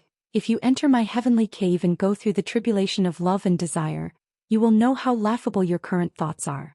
An infatuated son and resentful daughter, risking life and death for love, that person might not be the person you think. If you die today, that Lu Gongzan will cultivate for 100 years in the future, and he will be in love with another woman. Will you die a worthy death? Shirkuizi widened her eyes and looked at Yunzi. I know. But, what does it have to do with you? Qingfuzi looked at Shirkuizi, then at Yunzi. The Truth Realm Taoist smiled and closed his eyes. After a moment of silence, he sighed and asked, what did she swallow? Yes, Qingfuzi answered. Cut it open. Qingfuzi was taken aback and looked at Yunzi again. Daotong wants to vanquish demons. This woman had a crucial clue. If he refused to confess, he would be helping the villain and colluding with the demons. It doesn't count as indiscriminate killing. Cut it open and take it out. He closed his eyes and said no more. Qingfuzi's expression changed. He first looked at Yunzi, then at Shirkuizi. But, it seemed that this matter was only related to her. Yunzi calmly closed his eyes to rest. Shirkuizi also closed her eyes and sat on the ground. He seemed to be the most flustered. After all, not every cultivator had killed before. In other words, there weren't many cultivators who had killed before. Qingfuzi hesitated for a while, then plucked up his courage and said, Taoist priest, I think we should try to persuade her again. But Yunzi opened his eyes a little and glanced at her. It's useless. This woman was a person with a firm will. I've seen many people like her. Don't waste your breath. Qingfuzi opened his mouth. Taoist priest's magic power is very strong. This kind of small matter. Do you need me to deal with such a small matter? Yunzi glared at her sternly. What's the use of you? Qingfuzi could only sigh sadly and walk to Shirkuizi's side. The female Taoist priest of the mountain god temple didn't look at her. She was still sitting with her eyes closed and reciting Ziwei, the great scripture of eternal tranquility, in a low voice. The female cultivator glanced at her and sighed. Alas, alas. Then she turned her head away and reached out to touch Shirkuizi's arm. Shirkuizi still didn't move. Her lips were tightly pursed. The female cultivator stopped when she touched her wrist. Then she used her little finger to make a vertical stroke on her wrist. Her fingernail immediately scratched Mo Tienga's blood vessels. But before blood gushed out, the female cultivator had already stuck a talisman on Shirkuizi's wrist. Then she hurriedly took 2 steps back as if she was extremely afraid. Yunzi frowned. What are you doing? Qingfuzi looked at Yunzi with a sad and aggrieved expression. Taoist priest, I'm afraid of blood. Yunzi was stunned. Then he looked at Shirkuizi. He found that the female Taoist priest who was calm and collected before was no longer reciting the scripture. She widened her eyes and tried to tear the talisman on her wrist with one hand. However, the talisman couldn't be torn off, let alone torn off. The words on the yellow paper were originally very faint in cinnabar, but now they were getting redder and redder. The redness was so dazzling, and the strokes were so full that it looked like blood was about to drip out. Only then did Yunzi re-evaluate the green beetle. He was indeed afraid of blood. Therefore she had to use the talisman to suck Shirkuizi's blood first. During this process the woman was still conscious and alive. She could only watch her own life slowly pass away. The Taoist priest in the true state laughed loudly. You are also a wonderful person. Qingfuzi looked at Yunzi blankly. Then she looked at Xianxia. The female Taoist priest tried to tear the talisman 4 or 5 times, and after 2 breaths she collapsed. Her face was like a dried corpse. Her eyes were not closed and her mouth was slightly open. Obviously she had suffered a great deal before she died. At this moment Qing Fuzi was relieved. He walked briskly to Xianxia's body, and used his fingernails to cut open her Taoist robe, underwear, skin, muscles and stomach. Then he reached into her stomach and took out a roll of white silk that had lost its original color. At this moment she didn't frown, nor did she feel uncomfortable. She didn't care about the filth on the silk. She stretched it out and looked at it carefully before showing it to Yunzi. The Taoist priest in the true state frowned in disgust. "Read it for me." Qing Fuzi took 2 steps back and slowly read it to him. It was the incantation of the water cloud force. But many parts of it were blurred and turned into a lump. Qing Fuzi could only recognize 30 to 40% of it. But it was enough for Yunzi, who was an expert in Taoism. He closed his eyes and thought for a while. Then he said in a low voice, "It's not the 108 methods. But it seems to be the divine heart technique. The divine heart technique has something in common. So it's the Taoism of painting. That Lu Gongzan cultivated the Taoism of painting. He is a Taoist of painting." Qing Fuzi looked at him in confusion. But Yunzi didn't need her to understand, he just said it out of habit. This would make his thinking clearer. "So what they are doing outside the city in the fields, he. The Taoist priest in the true state suddenly understood. He squinted his eyes and his eyes flashed with danger and excitement. What a big plot. That Long Sun, that Taoist, are using the land around the city of Wei as a scroll to draw a painting array. Qing Fuzi blinked. She didn't really understand. Because she was a low-level cultivator, she didn't have the chance to see the Taoist of painting. Everything about the Taoist of painting, painting school and painting saint was taboo. Even Yunzi didn't know much about it. But he was a Taoist priest in the true state, the president of the Law Academy of the Paradise Scripture, and he had contact with the Taoist of painting in Daotong. After contact he understood, he could infer many things from one instance and thus knew. We in Daotong write talismans. Everything in the world has a real name. We write their real names to mobilize the power of heaven and earth. Yunzi said in a low and slow voice. But the painting school takes a different path. They draw the spirits of all things in the world. Although the inheritance in Taoism can't be compared with the Daotong Kenzo, Taoism is also mysterious. Alas, it can be considered as the great Tao. These things are hard to say. It's just that our talismans are like skeletons and the paintings of the painting school are like flesh and blood. Using the land around the city of Wei as a scroll. Oh, what a big move. Yunzi thought for a while. This can explain why Hatred and Lao Dao had to dig such a long canal when they were building it. It wasn't digging, it was painting. When we write talismans we need to pour in spiritual power, and so does the painting of the painting school. Such a long canal in fact is just a drawing. Yunzi sighed again. What a big move. So this was his real purpose. Absorbing the power of faith, preaching and gaining the belief of the followers were all just a cover-up. Even I was almost fooled. In fact, Yazi doesn't want the power of wish. He painstakingly created a divine dragon sect and deliberately showed me a lot of flaws, all in order to make me relax my vigilance, making me think that he only wants the power of wish. Making me think that he built bridges and roads and benefiting the people was just to get people's worship. But the real goal is to use the canals, roads and bridges that have been built as markings, to draw a grand formation. Painting school, painting saint, Qing Fuzi didn't know much about these things. Or rather, he didn't understand them at all. The painting saint and the painting school had been destroyed for 2,000 years. Even the accurate records of the events of 2,000 years ago would be distorted beyond recognition, not to mention the things that Daotong and Kenzo had the intention to wipe out. Chapter 180. Although he didn't understand these things, he understood Taoist techniques. Qing Fuzi couldn't help but frown. Taoist priest, there is one thing. When we write true talismans, every stroke is imbued with spiritual power. This spiritual power is our own spiritual power. Then those strokes are combined to form a true name and then a small formation is formed. The spiritual power flows in the formation, growing and multiplying, and then it absorbs the spiritual power of heaven and earth from the surroundings. This is a suitable talisman. But he draws here and there. I don't know the Taoist techniques of painting. But since Taoist priests said that it has something in common with heaven's will, then it shouldn't be too different from the art of talismans. Then if the imprints and drawings aren't connected, the spiritual power can't form a formation. Then how can the drawings work? Yunzi squinted his eyes, looking into the distance, as if he was looking at hatred. So this is the brilliance of that dragon son. Alas, there is such a character among the demons, and we only know that he is cruel and unreasonable. If he is not a demon, if that Qing Liangji also has such wisdom, alas. He sighed repeatedly. This demon. I have to kill him. This kind of hatred can't live in this world and can't live next to my bed. Qing Fuzi quietly listened to him lamenting. After he finished lamenting, he said, so this is a plan to kill 3 birds with 1 stone. The power of hope. The talismans we write are imbued with spiritual power, so they are suitable.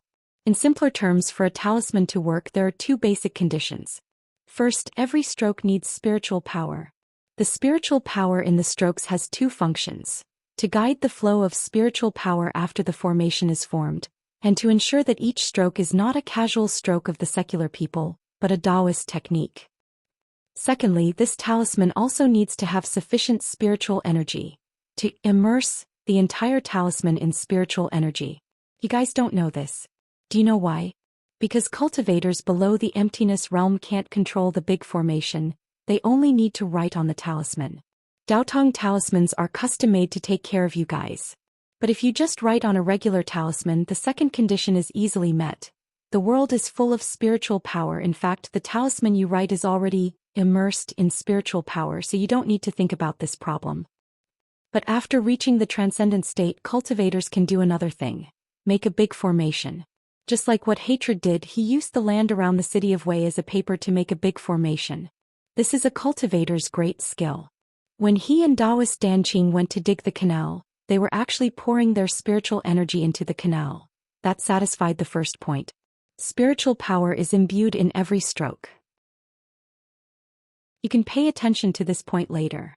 Whether they repair the bridge or pave the road, Yazi and that Taoist priest Danqing will definitely do it themselves. Every road and bridge is planned and designed by them. As for the others, they don't need to do the work themselves. That's undoubtedly a smokescreen. True and false, false and real.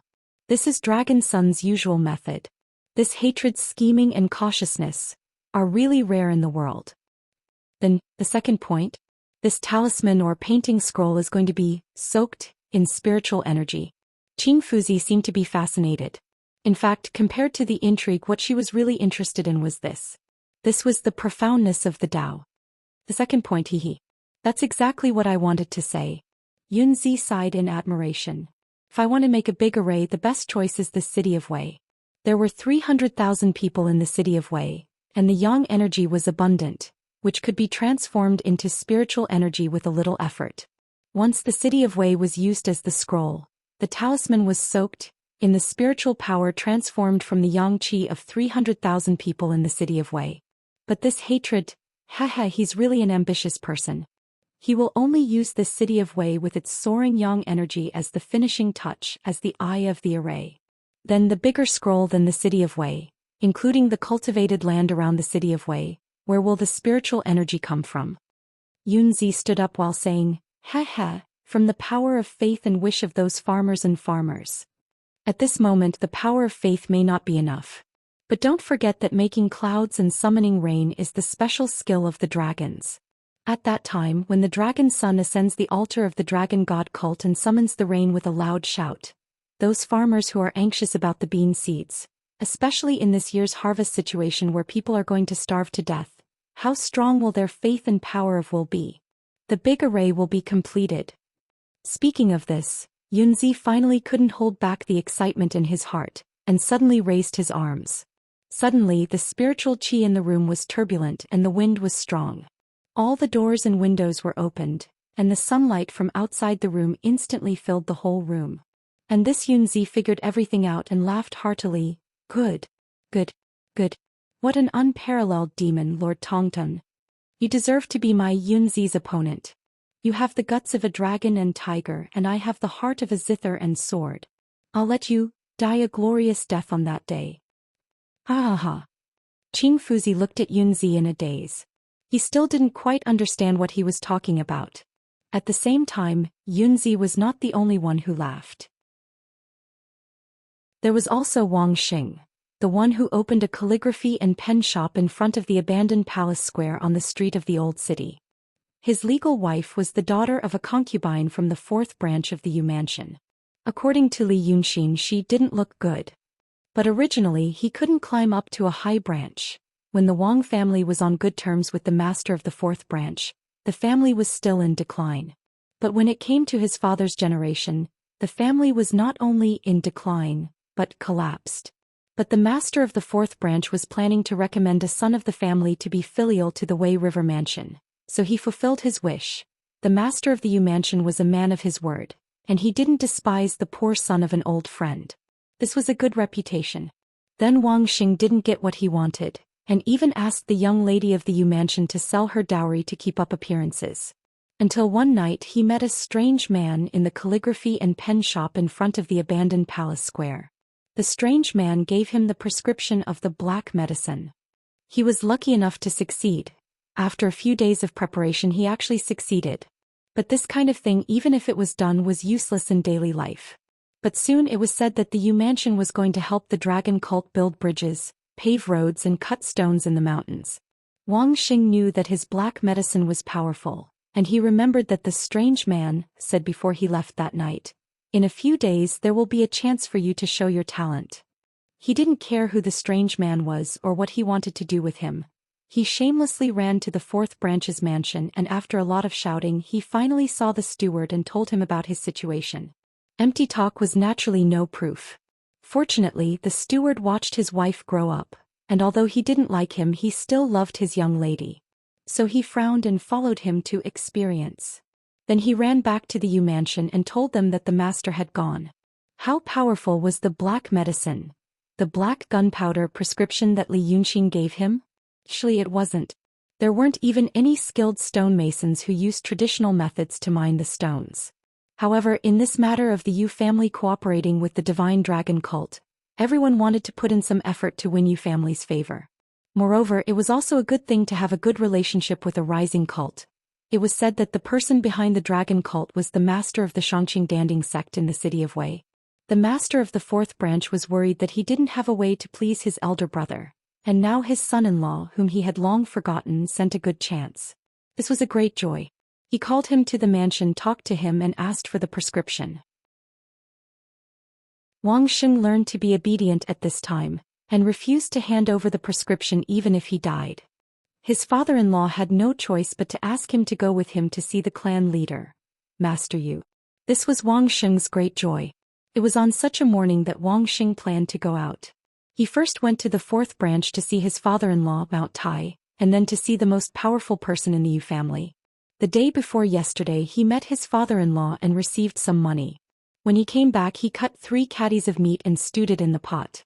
Wang Xing, his wife and the servant girl were so full that their stomachs were round, and they kept saying that they would never eat meat again.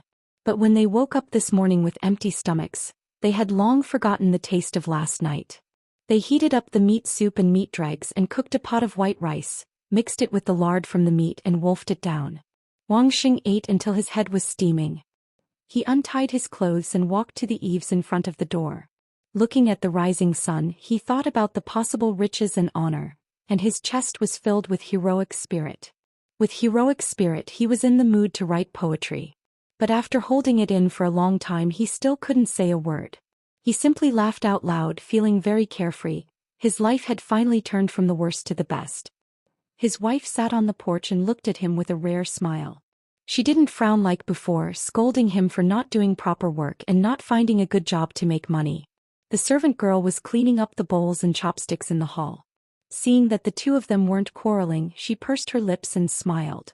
She planned to clean up the table, help her master put on his clothes and hat and send him out to the Yu mansion. The small courtyard wasn't big. With the thin bamboo, there were 2 patches of weeds and 2 hens about to lay eggs in the courtyard. And 3 people. The next moment Wang Xing's laughter suddenly stopped. It was as if he was choking. Then he suddenly turned his head. His wife looked at him in confusion, asking him what was wrong. The servant girl also stopped what she was doing. Seeing Wang Sheng's suddenly wooden expression, she wondered if he had forgotten to prepare something. Under the gazes of the two women, Wang Sheng didn't say anything. He walked straight to the side of the thin bamboo in the courtyard. He stretched out his hand and chopped off a branch as thick as a thumb. His arm bent again and the branch pierced into his neck. His expression was solemn and calm. Staring at his wife, he turned his wrist again and shook it hard, so that the branch pierced deeper and destroyed his windpipe, blood vessels and daotong. Then he let go and fell to the ground with a thud. Blood hissed out from his neck. His wife and the servant girl were stunned where they stood. They stared at him for a long time, then looked at each other. The young lady of the Yu family fainted without a sound, and the servant girl screamed desperately. A gust of chilly wind swirled in the courtyard and went straight out the door. When this insignificant interlude occurred, Yu Yunzi had already summoned some people and issued some orders. Then he stood in the courtyard and couldn't help but laugh 3 times, because it was really carefree. He actually met such an enemy, and a demon at that. There were a few smart people in Daotong, but he would never treat them as enemies. At most they were just opponents. Maybe in the future, when there were enough interests involved, that kind of situation might happen, but not now. As for demons, great demons above the true state were the key points. They were related to Daotong's plans for the world, so he couldn't touch them easily. Great demons were all idiots, at least in his opinion. He, Yunzi, was a genius but had nowhere to show his strength. He was not as useful as those civil and military officials in the secular world. But now he met this hatred. It was like meeting a worthy opponent, and he could try his best without any scruples and show the greatest amount of malice, all with the aim of killing the other party. How carefree was this? But it was only carefree. He didn't have any inexplicable feeling of mutual respect. Enemies were enemies. In his opinion, there was nothing to respect. If they were worthy of respect, then why not be friends? Because of interests or because of necessity? For a true state cultivator, it was very rare for them to be forced to do something. Because he was the most powerful cultivator among over 1 billion people in the known world. One of less than 1,000 people. He preferred to completely crush and knock down his opponent after carefree. How similar. This was the method that Long Sun used on Xianxia. And he also deeply loved this Tao. What a lovely enemy. Yunzi looked at the direction of Long Sun in the city of Wei, shook his head with a smile and turned to walk back to the house. At this moment, a gust of wind whirled and rolled up a few fallen leaves on the flagstone ground in the courtyard, to the feet of Qing Fuzi, who was standing beside Yunzi. The female cultivator suddenly shivered. It was very rare for a cultivator to shiver. This was because they were no longer bothered by worldly ailments.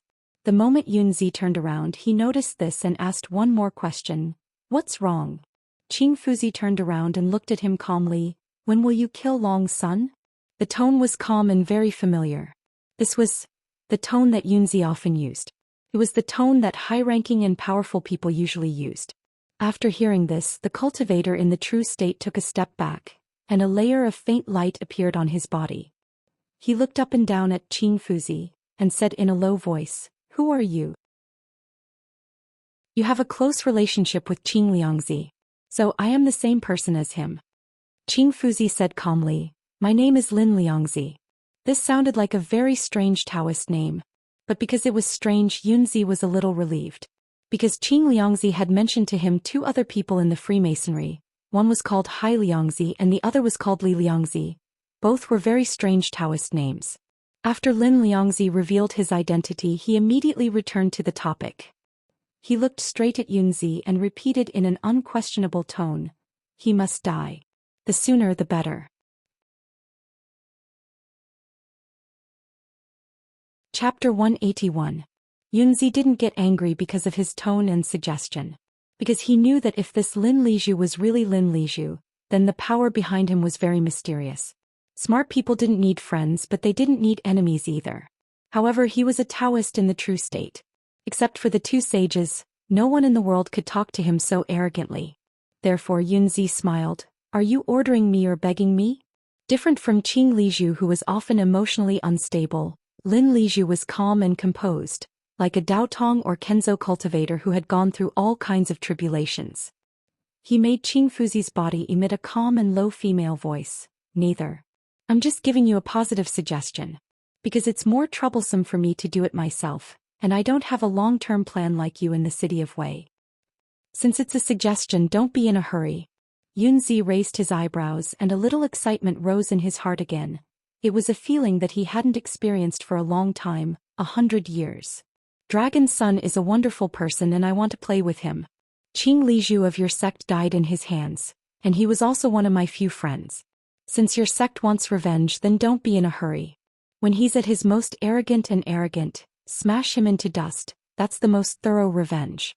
Lin Lizhu shook his head without hesitation. I want to kill him not to avenge Qing Lizhu, but because he knows something he shouldn't know and is trying to do something he shouldn't do, which is extremely dangerous. I still earnestly advise your lordship to kill him at once, preferably tonight. My sect will thank you for your kindness in the future, and you will be rewarded handsomely. Yunzi frowned slightly and after thinking for a while he said, tell me first, what did he do that he shouldn't have done? Lin Lizhu stared at him with a pair of calm eyes. The owner of this pair of eyes, whom Yunzi thought was slow and stupid a quarter of an hour ago, and said, if you know the answer to this question, then you will also appear on my kill list. Yunzi sneered, what a big tone. Just the truth. Perfected Yunzi. This is not a threat. Then I'll give you a suggestion. Don't even think about killing him. Yunzi narrowed his eyes and looked at the unfamiliar Qing Fuzi. He's my plaything. He will die the way I want him to die. You dare to make me lose the pleasure that I haven't had in 100 years. Previously I liked Qing Liang. That person was interesting, and then I looked at the sect behind him. Do you think the Langya Paradise's first seat of law needs a generous reward from you? Frogs in the well don't know themselves. With that he flicked his sleeves and entered the room. Qing Fuzi, whose body had been taken over by Lin Lizhu, stood in the courtyard in a daze for a while before saying patiently, perhaps he isn't the person you think he is. Maybe he had more secrets. If you insist on delaying his death, then I hope you will be more fully prepared. Do not fail. What answered him was a sneer. Qing Fuzi sighed and then fell softly to the ground. A gust of chilly wind swirled around him and he went out the door. If I'm not mistaken, things will go smoothly, Li Yunxin said to Lu Laodao. As he spoke, he furrowed his brows. Now that he had fallen back to the beginner level of the transcendent state, the sudden change made him very uncomfortable. The discomfort was not only psychological but also physical.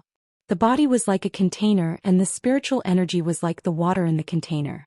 As the spiritual energy increased bit by bit, the container was gradually filled up. As it got bigger, all kinds of possible cracks were repaired. However, if the water in the container was suddenly emptied, the container would not feel good. It might even be like a fragile glass container that was suddenly sucked out of the air, and the container would be crushed in an instant. Brother Xan, you're right. It's going well. This morning the people from the Yu family said that they are in a hurry to build our headquarters on Taoshi Road, and that they are going to build bridges and roads outside the city. There are no restrictions on the location and scale. We can do whatever we want. Lu Laodao looked at him worriedly. Brother Xan, with your current condition, do you still want to go by yourself? If I don't go by myself, how can I infuse the spiritual energy? Li Yunxin stood up. His lips were pale. He smiled as he walked out of the door. This is not the time to kill those swordsmen in the wild forest. I'll draw a painting for you to do the finishing touches. It's a shoddily made thing and it has a high tolerance for mistakes. But now we have to deal with Yunzi, the enlightened master. It's scary. After a few steps he felt that something was wrong, so he turned around and went back into the house. To get out of the city he still had to use the name of building bridges and roads. The long robe looked beautiful, but it was not suitable. It was better to wear it short. Old Taoist Lu took the clothes he had changed out of, redid his hair bun for him, and helped him change into new clothes. Therefore we can't make any mistakes in each stroke. If a single stroke went awry, the array would be finished. Yunzi thinks that he has seen through me and is determined to defeat me. What do you think he is thinking? Li Yunxin put on his clothes and stretched his body. He winked at Lu Laodao. I told him how I killed Qing Liangzi and he really remembered it. What a narrow-minded guy. He hates me so much that he wants to play with me like a mouse. He walked out of the door. He's the same as that Qing Liangzi. Lu Laodao followed behind him and listened to him, but there was still some worry in his eyes. because this time seemed to be different. In the past, when he schemed against prefectural magistrate Li and Lu Ling, Lu Laodao felt that he had no chance of winning. When he was desperate, he didn't care much. A little hope could brighten his heart. Now that he knew Brother Xian's means, he was told the inside story in detail. He felt that his plan was exquisite, his scheming was deep, and it was extremely terrifying. But because of this, he also knew that Yunzi and Li Yunxin were exchanging blows. He felt that the two were so intelligent that they were almost monsters. If it wasn't for the roundworms in their stomachs, it was really hard to say who would win. Maybe today, when they were complacent, Yunzi already knew everything? This feeling made Lu Laodao feel perturbed. But he saw joy from the heart on Li Yunxin's face. It was as if everything in this world was boring. Only when he fought with such a dangerous opponent on a steel wire between cliffs with a sharp knife could he feel that life was lively and bright again. Although Lu Laodao didn't want to think like this, he gradually knew a fact, that was, Brother Xian didn't seem to be a normal person. This kind of mentality made him feel unhappy. But he knew that Li Yunxin was a guy who could read people's minds by looking at their faces, so he didn't want to worry him at this time. When he walked out of the door, he found something new to talk about so that he could distract himself. This morning, Mr. Li came to say that the young master of the Yu family, Yu Meng, wanted to see you and couldn't be stopped. But when he was walking here, something happened to the fourth branch of the Yu family. Now he has to come on behalf of Master Yu, so he really can't come. Thinking about it, I haven't seen him for a long time and I didn't thank him for saving my life that time. Lu Laodao said as he walked in the warm morning sun. After walking for a while, he felt that his body gradually became hot. What a coincidence. But he was interrupted by Li Yunxin. What happened to the fourth branch? Pausing for a moment, he added, Is that Wang Mingde dead? Lu Laodao was very surprised that Brother Xian was interested in this kind of thing, but he could always change the topic. After thinking for a while, he said, I'm not sure about the name, but there's someone surnamed Wang. He married a concubine's daughter from the fourth branch. He hasn't been happy. I didn't tell him anything, I just saw him from afar. That time I went to the fourth branch to do a painting and I saw him from afar. A steward tried to seduce him, but he didn't even let him drink water. This is also unsatisfactory. This time he said he made some medicine and I heard that it could be used to build a road in the mountain. He said he would see him this morning, but he committed suicide in the morning. Lu Laodao frowned. If you ask me, maybe he finally felt that he had a chance to make a name for himself, but the old man of the fourth branch wanted to take his prescription. After many years of depression, he was narrow-minded, so he made up his mind to commit suicide and caused a big trouble. I pity that wife of his. Lu Laodao talked endlessly, not noticing Li Yunxin's eyes. Li Yunxin's face calmed down and his eyes became clear. Sure enough, a thunder that he left casually was triggered. The dark thunder had nothing to do with Yu Yunzi, Ling Kongzi, Qi Wen Yazi and Dongting Lord.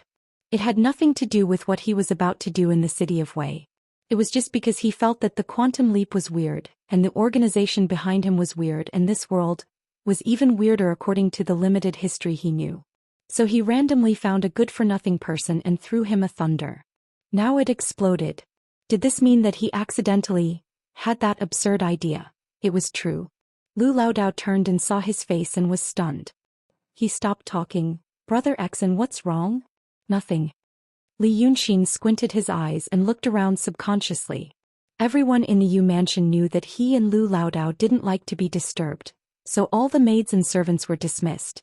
Now the two were walking on the busy street going to the city gate to meet the people who were building the bridge today. There was nothing special on the street.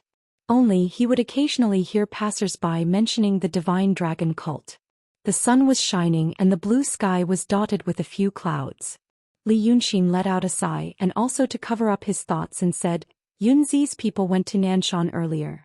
Lu Laodao was stunned and after a moment of silence he said, Li Yunxin didn't say anything else and just walked side by side with him on the street. After a while Lu Laodao said, Will she be suspicious? After all, the dragon cult started trouble in Nanshan. Now we are going to the city of Wei, leaving her there alone. Master Lu thought for a moment. Then Yu Yunzi will think that we are cold-hearted and don't care about her life and death. But she will find the water cloud force. We shouldn't have left the person with the water cloud force on Nanshan Hill unprepared. This flaw is a bit obvious. Li Yunxin shook his head slightly. This is your thought but not his. You and Shirqueezy think the cloud force is a treasure, but Yunzi must have many scripts that are more profound than that. He has seen a lot. You won't think it's something great. He wasn't a wild Taoist like you were. Wild Taoists struggled to find the true scriptures so you can understand their feelings. He used to be a high-ranking official, and he was brought back to the mountain by the Grand Master of the Cave Heaven who went down the mountain. His starting point is different so he can't understand your feelings. Lu Laodao said, and didn't ask more. He just walked gloomily. When they were about to reach the city gate and saw two rich businessmen coming to greet them from afar, Li Yunxin turned his head and sighed. You really? I am not the kind of person who doesn't like to leave my name after doing good deeds. I like people praising me the most. If you can't be grateful to me then say thank me. What's there to be embarrassed about? Lu Laodao was stunned and then he felt a warm feeling in his heart.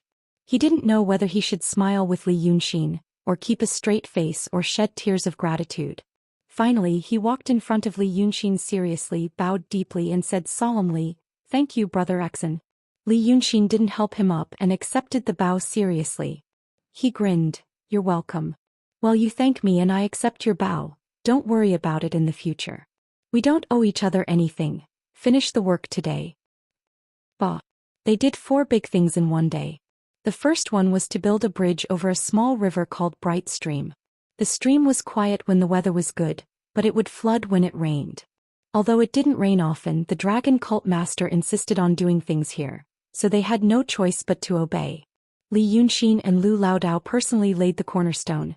They used 81 blue stones to look like water and said it was used to stabilize feng shui. Then there were 3 other roads. The first 2 roads went smoothly, but when it came to the 3rd road, the dragon cult master said they had to go through a mountain. It wasn't a big mountain but a small hill. Originally they could have gone around the hill, but the dragon cult master insisted on going through it. After going through it they would have to cut through the mountain. According to the locals there weren't any stones in the small hill, only sand.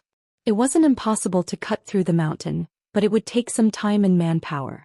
The dragon cult master smiled when he heard that. He immediately ordered everyone to stand far away, and only he stood on the spot, exhaled and exerted force.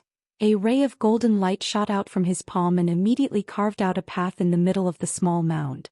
This was the first time he performed a miracle, and also the first time people saw a powerful Taoist technique. At this time, the rich merchants who had been accompanying him and even Mr. Li who was in the mansion, realized. This young man wasn't a puppet. However, in Yunzi's eyes there was only one key point. The 3rd road was a straight line, a line that went through the small hill. It also had to be a straight line, to form a part of the painting. Because of this he didn't take a detour and because he impatiently displayed his divine power. Chapter 182. Building bridges, roads and canals were not something that could be done in a day. But both Li Yunxin and Yunzi just needed a start. On the 16th of June, everything was almost finished. But it began. From May 22nd, when the dragon cult entered the city, to June 16th, when the headquarters of the dragon cult in Taoshi Road was about to be completed, there were 16 canals, 19 roads and 6 bridges outside the city of Wei. 24 other temples were built in different places. This was a huge project in any country in the world. However, both sides knew that these things did not necessarily have to be done, and the people who were grateful and felt that the heavens had bestowed them with blessings were actually just pawns. Both sides were using it not for them but for themselves. At the same time, in these 25 days, 36 low-level Taoist priests were killed. 21 of them died in the hands of the dragon cult. The other 15 people gradually realized that something was wrong, because their companions were killed by the demons. But the enlightened immortal Yunzi asked them to be patient again and again.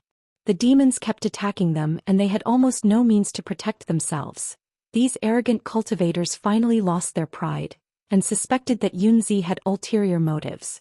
Fortunately they still had brains. They did not question Yunzi face to face, but chose to escape from the city of Wei in one night. But within an hour these 15 people were killed by Yunzi's doppelgangers one by one, and their souls were destroyed. Therefore, on the night of the 16th of June, Li Yunxin met Yunzi again in the residence of the Yu mansion.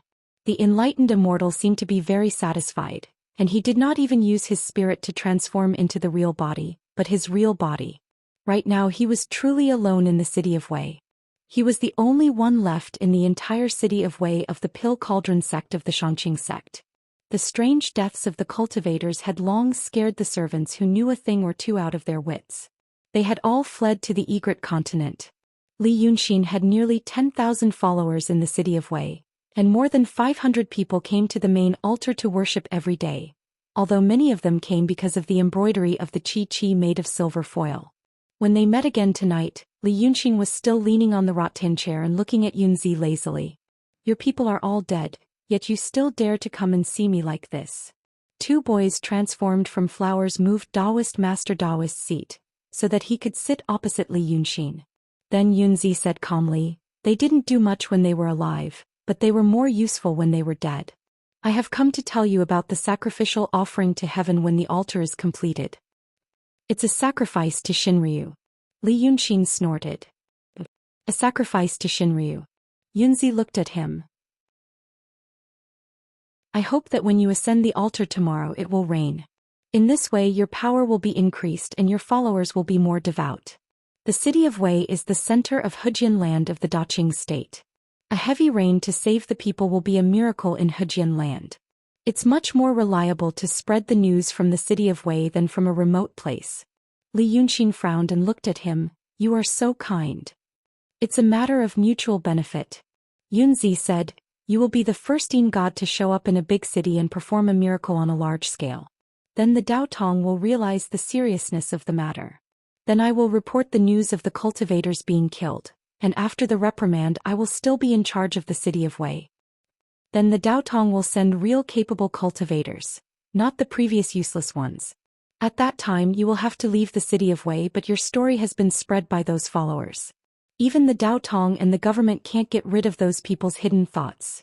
In essence you have no loss. We all get what we want." "Sounds good."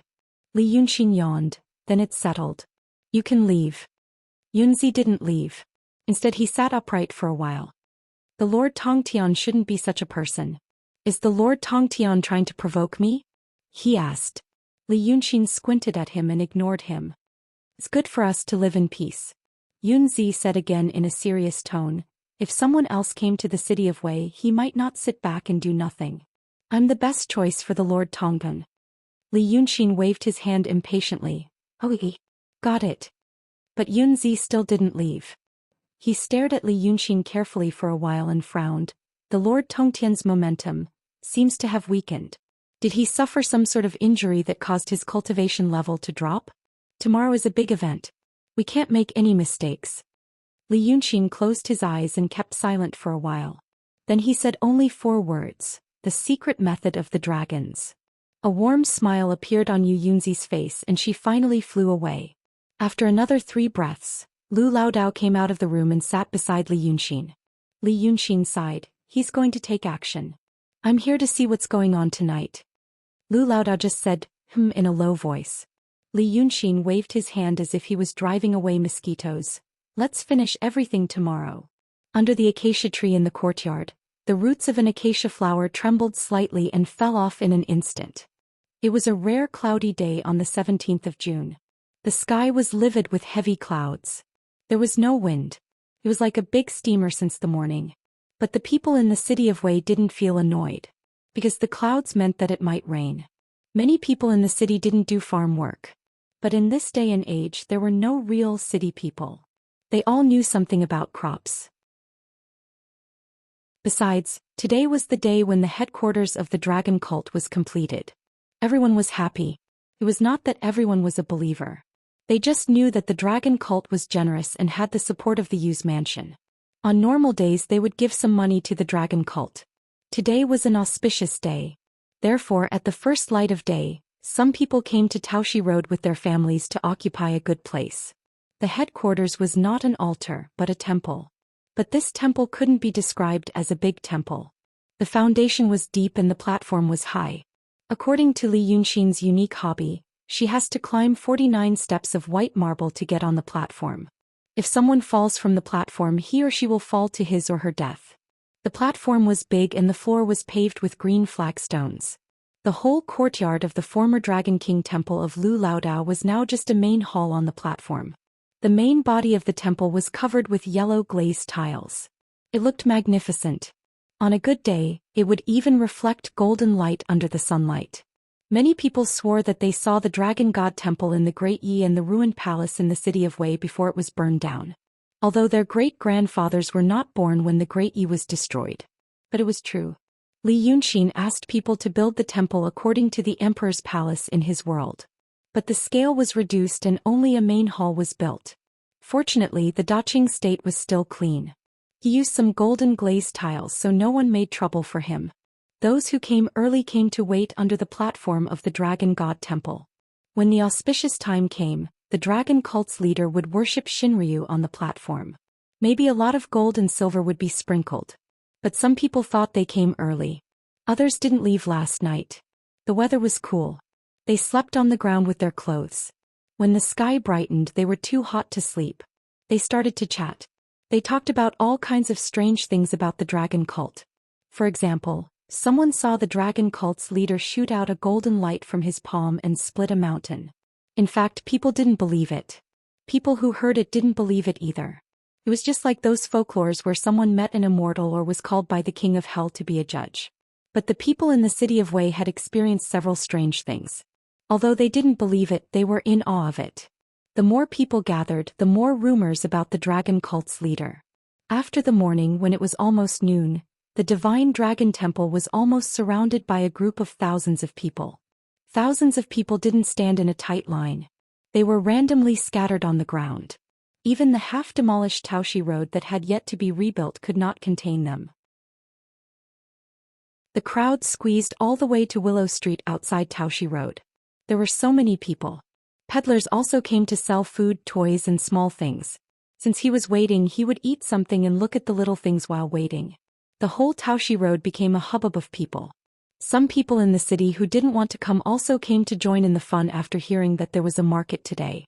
Some farmers who entered the city saw the crowd and asked around. Then they hurried home. Why did they go home? To prepare goods for the market. Commerce was not developed in this era. Many things that the farmers around the city of Wei needed were hard to get even in the shops in the city. There were no suitable places to sell the things that the farmers produced. Li Yunxin turned sour soup into a river on the Chongmen Street. That was the market. Once or twice a month, people around the city of Wei would go to the Chongmen Street to exchange goods. This was called going to the market. Right now, the Divine Dragon Cult's headquarters sacrificial ceremony has not yet begun, but unexpectedly a marketplace has been forcibly created. In the past, this was handled by the officials. But now the city of Wei was in a state of anarchy. The magistrate of the city didn't have time to care about this.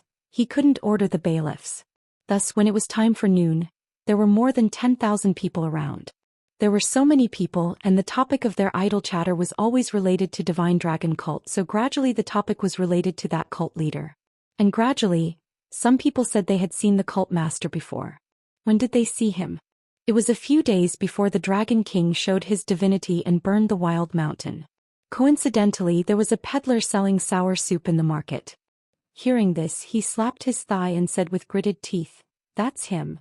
At first, people thought he was joking, so they teased him. Then the peddler told them about how his sour soup was painted into the river by the young man. That incident was widely spread in the city of Wei, so they knew it was not fake. Coincidentally, some of the customers were there that day, which confirmed the peddler's words. The peddler also said that he also went to the dragon cult a few days ago. He heard that they were generous and wanted to see if he could get a windfall. However, he didn't get any advantage but met the dragon cult master face to face. Who else could it be but the young Taoist priest that day? At this point, it meant that the cult master of the dragon cult had been in the city of Wei before and made strange things. He was indeed a sublime person or even a divine dragon. However, as the customers came and went, this topic was mentioned again and again. Hey, the peddler selling sour soup was punished by the dragon cult master. Finally, a person who lived in Egret Island and came to the city of Wei for business heard about it. This person thought for a while and finally realized that he seemed to have seen the young man in Egret town. Of course, he had seen Li Yunxin. Almost everyone in Egret Island was a dragon cult follower. However, as the cult master Li Yunxin, It was hard to associate him with the passerby he met in Egret town. Until today, after hearing so much, he remembered the rare handsome appearance of the dragon cult master. Originally, this person planned to rush back to Egret Island. But before leaving the city, he passed by Taoshi Road. Being a lively person, he came to have a look and eat something before continuing his journey. At this time, he almost finished his food, so he didn't say much. Anyway, it was not strange that he had seen the cult master of the dragon cult in Egret Island. Everyone knew that the dragon cult started in Egret Island. However, just as he finished the soup in one gulp, put a coin on the table and was about to get up and leave, the peddler who was busy behind the cart suddenly spoke to him. This peddler was originally talking too. He was just greeting people with a face full of smiles and occasionally chatting with them. But just now, a gust of cold wind blew past, and the peddler's figure suddenly stiffened. Then he stopped what he was doing and ignored the newcomers calling him, only staring straight at the passerby from Egret Island, saying, "Tell me more." As he spoke, he slowly and inexpertly scooped another bowl of sour soup from the pot, and personally brought it over to the peddler. Then he also sat at the table and said, "I like to hear about him. Tell me more. When was the first time you saw him? What did he look like?"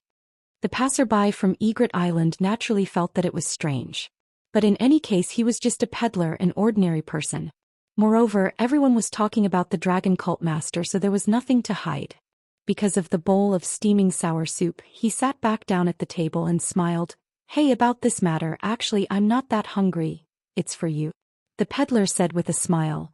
"You know that person you also heard from others just now, he's had dealings with me. That's why I really want to know more about him. I feel that it's very interesting." The peddler's smile was like a mask hanging on his face. Even the passerby felt that it was a bit strange, but couldn't tell what was strange about it. A few other passerby called out to him a few times, but seeing that he didn't respond, they cursed and left. But the peddler didn't care and only reached out to pat the passerby's hand. "Tell me." The Egret Island passerby suddenly felt at ease and couldn't help but want to talk. Chapter 183. He picked up the chopsticks and took a sip of the oily soup. He exhaled with satisfaction and said, "First time?" The first time was on the day after the wildfire broke out in the wild mountain. I remember clearly. It was said that there was a wildfire in the mountain that day. Many birds and beasts must have been burned to death. I went to pick them up. They were all good meat. I also thought it was a good thing. I got up early in the morning and rushed to the wild mountain. But when I went out, I lived near the water. I saw a young man in white standing on the bank of the estuary of Wei River and looking into the water. I saw him wearing the clothes of a rich family and heard about what happened in the city of Wei. I thought maybe his family was also in the city and wanted to jump into the river because they were in trouble. So I went to persuade him. But the young man turned around and left before I could persuade him. When I saw his face, hey, I couldn't forget it. That handsomeness, that's the face of a young man, not the face of us working people. Now thinking about it, I can't forget it. How many times can I see such a handsome man in my life? Alas, later. Your Excellency, are you sure? The peddler asked him calmly. It was the first time for the passerby to be called Your Excellency by a peddler selling sour soup. He was stunned. But this feeling of surprise was fleeting. He soon sighed with a bitter smile. I can't be wrong. Why can't I be wrong? That day we rushed to the wild mountain for a whole day, but what happened? That mountain fire, oh my God. I'll be able to roast you from a distance of 40 to 50 feet. Burnt birds and carnivorous beasts? Bullshit. They were all burnt into charcoal. How can I remember it wrongly? One person can't catch up with it in his whole life. The peddler suddenly fell on the table. He knocked his forehead on the table with a loud thud. The passerby was startled. But after a breath, the peddler shook his head and opened his eyes. First he looked around blankly and then felt a splitting headache. He didn't know what had just happened and why he was sitting opposite the guest. The passerby in Egret was a little confused. He didn't know what was going on. The peddler was also confused. He felt empty, as if he had been hollowed out. The two of them stared at each other for a while, not quite understanding what had just happened. But someone already understood. The ghost passed through the crowd and went straight to the station of the Xianxia Danding sect. At the corner of an alley on Willow Street, a ferocious-looking general on horseback stared at the ghost for a while, then turned his horse and disappeared into the air silently. A quarter of an hour later, A passerby who happened to pass the station of the Xianxia Danding sect stopped and shivered slightly. Then he turned around, pushed open the black lacquered door of the residence, and walked straight into the main hall. On normal days, the two garrisons in the city of Wei were more majestic and mysterious than the yamen of the prefectural magistrate. At this time, even if the people were gone, their prestige still remained. There was no need to lock them. The passerby walked all the way to the main hall and saw Yu Yunzi sitting in the middle of the hall. Enlightened being Dao attainment raised his head slightly and took a glance before closing his eyes and meditating again. In half an hour, it will be the auspicious hour. Yunzi said calmly, "Today I will kill that dragon son. You don't need to give me any more advice." The possessed passerby was a young servant wearing a green hat. He had a hairy beard and a few freckles on his face. He looked like a half-grown child. But now, with a solemn and serious voice, the child said to an enlightened Taoist master, "You are mistaken. That's not Long's son, it's Li Yunxin." Yunzi did not open his eyes. He disguised himself as Li Yunxin and called himself Li Yunxin. "I know all that. I am thinking of something. Don't bother me if you have nothing to say. Take care of this and we may work together in the future, but don't let I hate you." The servant looked at Yunzi and said seriously, "It's not like that, Li Yunxin. It's the only son of Li Chunfeng and his wife, the real Li Yunxin. He's not Long's son, he's just Li Yunxin. The night Long Jiuzi died, he didn't die." Yunzi opened his eyes. Then he frowned slightly. The servant took a step forward. "In order to prevent you from making any mistakes today, I have inquired about a lot of news in the city these days. And today I got the last bit of evidence. The night Long Jiuzi fought with the cultivator Ling Kongzi of your sect was April 19th. Emperor Li passed away on the 19th of April. 6 hours later, on April 20th, Emperor Li achieved the Ghost Emperor's body. April 22nd, 5 cultivators of Daotong pursued the Ghost Emperor but failed. They fought for 3 days and 3 nights. April 28th, the seriously injured Ghost Emperor broke into the Tongtian Sea and fought with Long Jiuzi hatred. On the 29th of April, Yazi disappeared. Taoist Yunzi, more than one person said that after April 20th, then Li Yunxin appeared in the Egret Island. You said that Li Yunxin is the incarnation of hatred.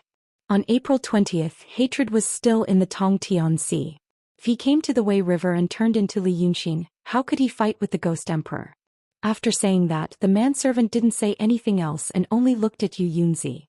The truth state Taoist's expression was frozen on his face, and he didn't try to hide it. This went on for a long time. It meant that he was so focused on something else that he didn't even care about his own expression. After a quarter of an hour, Yunzi let out a long sigh with a solemn expression. He stood up and paced a few steps. As he walked, he looked at the servant who was possessed by Lin Liangzi, frowned and said hesitantly, "How could I know that you didn't set me up? You know that's not a reasonable deduction," the servant said calmly. The manservant said calmly, "Our common interest is greater than our common interest with Li Yunxin. But you're looking for the jade chip of enlightenment." "We're looking for the jade chip of enlightenment," the servant said in a low voice. "And as far as I know, the jade chip of enlightenment is no longer with Li Yunxin. Dragon Sun took it away with Chi Kiss. After Dragon Sun died, his palace disappeared, so it can be concluded that it was taken away by Lord Dongting. If you can find the jade chip of enlightenment from Lord Dongting, you're a better partner than Li Yunxin. And he's just a kid." "A kid? But he also deceived me." Yunzi sighed and accepted Lin Liangzi's statement. He looked up at the sky. "The auspicious time is coming." Lin Liangzi frowned. "What are you going to do?" Yunzi shook his head but smiled slightly. "What to do? Do you know what a good plan is?" Without waiting for Lin Liangzi to answer, he walked out of the door and said loudly, "There are always loopholes in a bad plan. It can only be used to deal with blind and stupid people. A good plan is delicate and meticulous, and it's more than enough to deal with stupid people. However, if it's used to deal with smart people, once a step is not calculated well and a mistake is made, the whole plan will be out of control. And a good plan is to leave room everywhere and deal with changes by not changing. No matter what he does, I'll stand firm. What I have is a good plan. So what should I do? Just act according to the plan." Yunzi stepped out of the door, the corner of his robe flashed by the door and his voice came through the door. My honorable guest, please wait here. After I take the head of that kid Li Yunxin, I'll come back to discuss the plan with you. Where did you find this group of people? Li Yunxin frowned, looking at a group of people who were preparing on the white jade platform on the 49th step of the Dragon King Temple.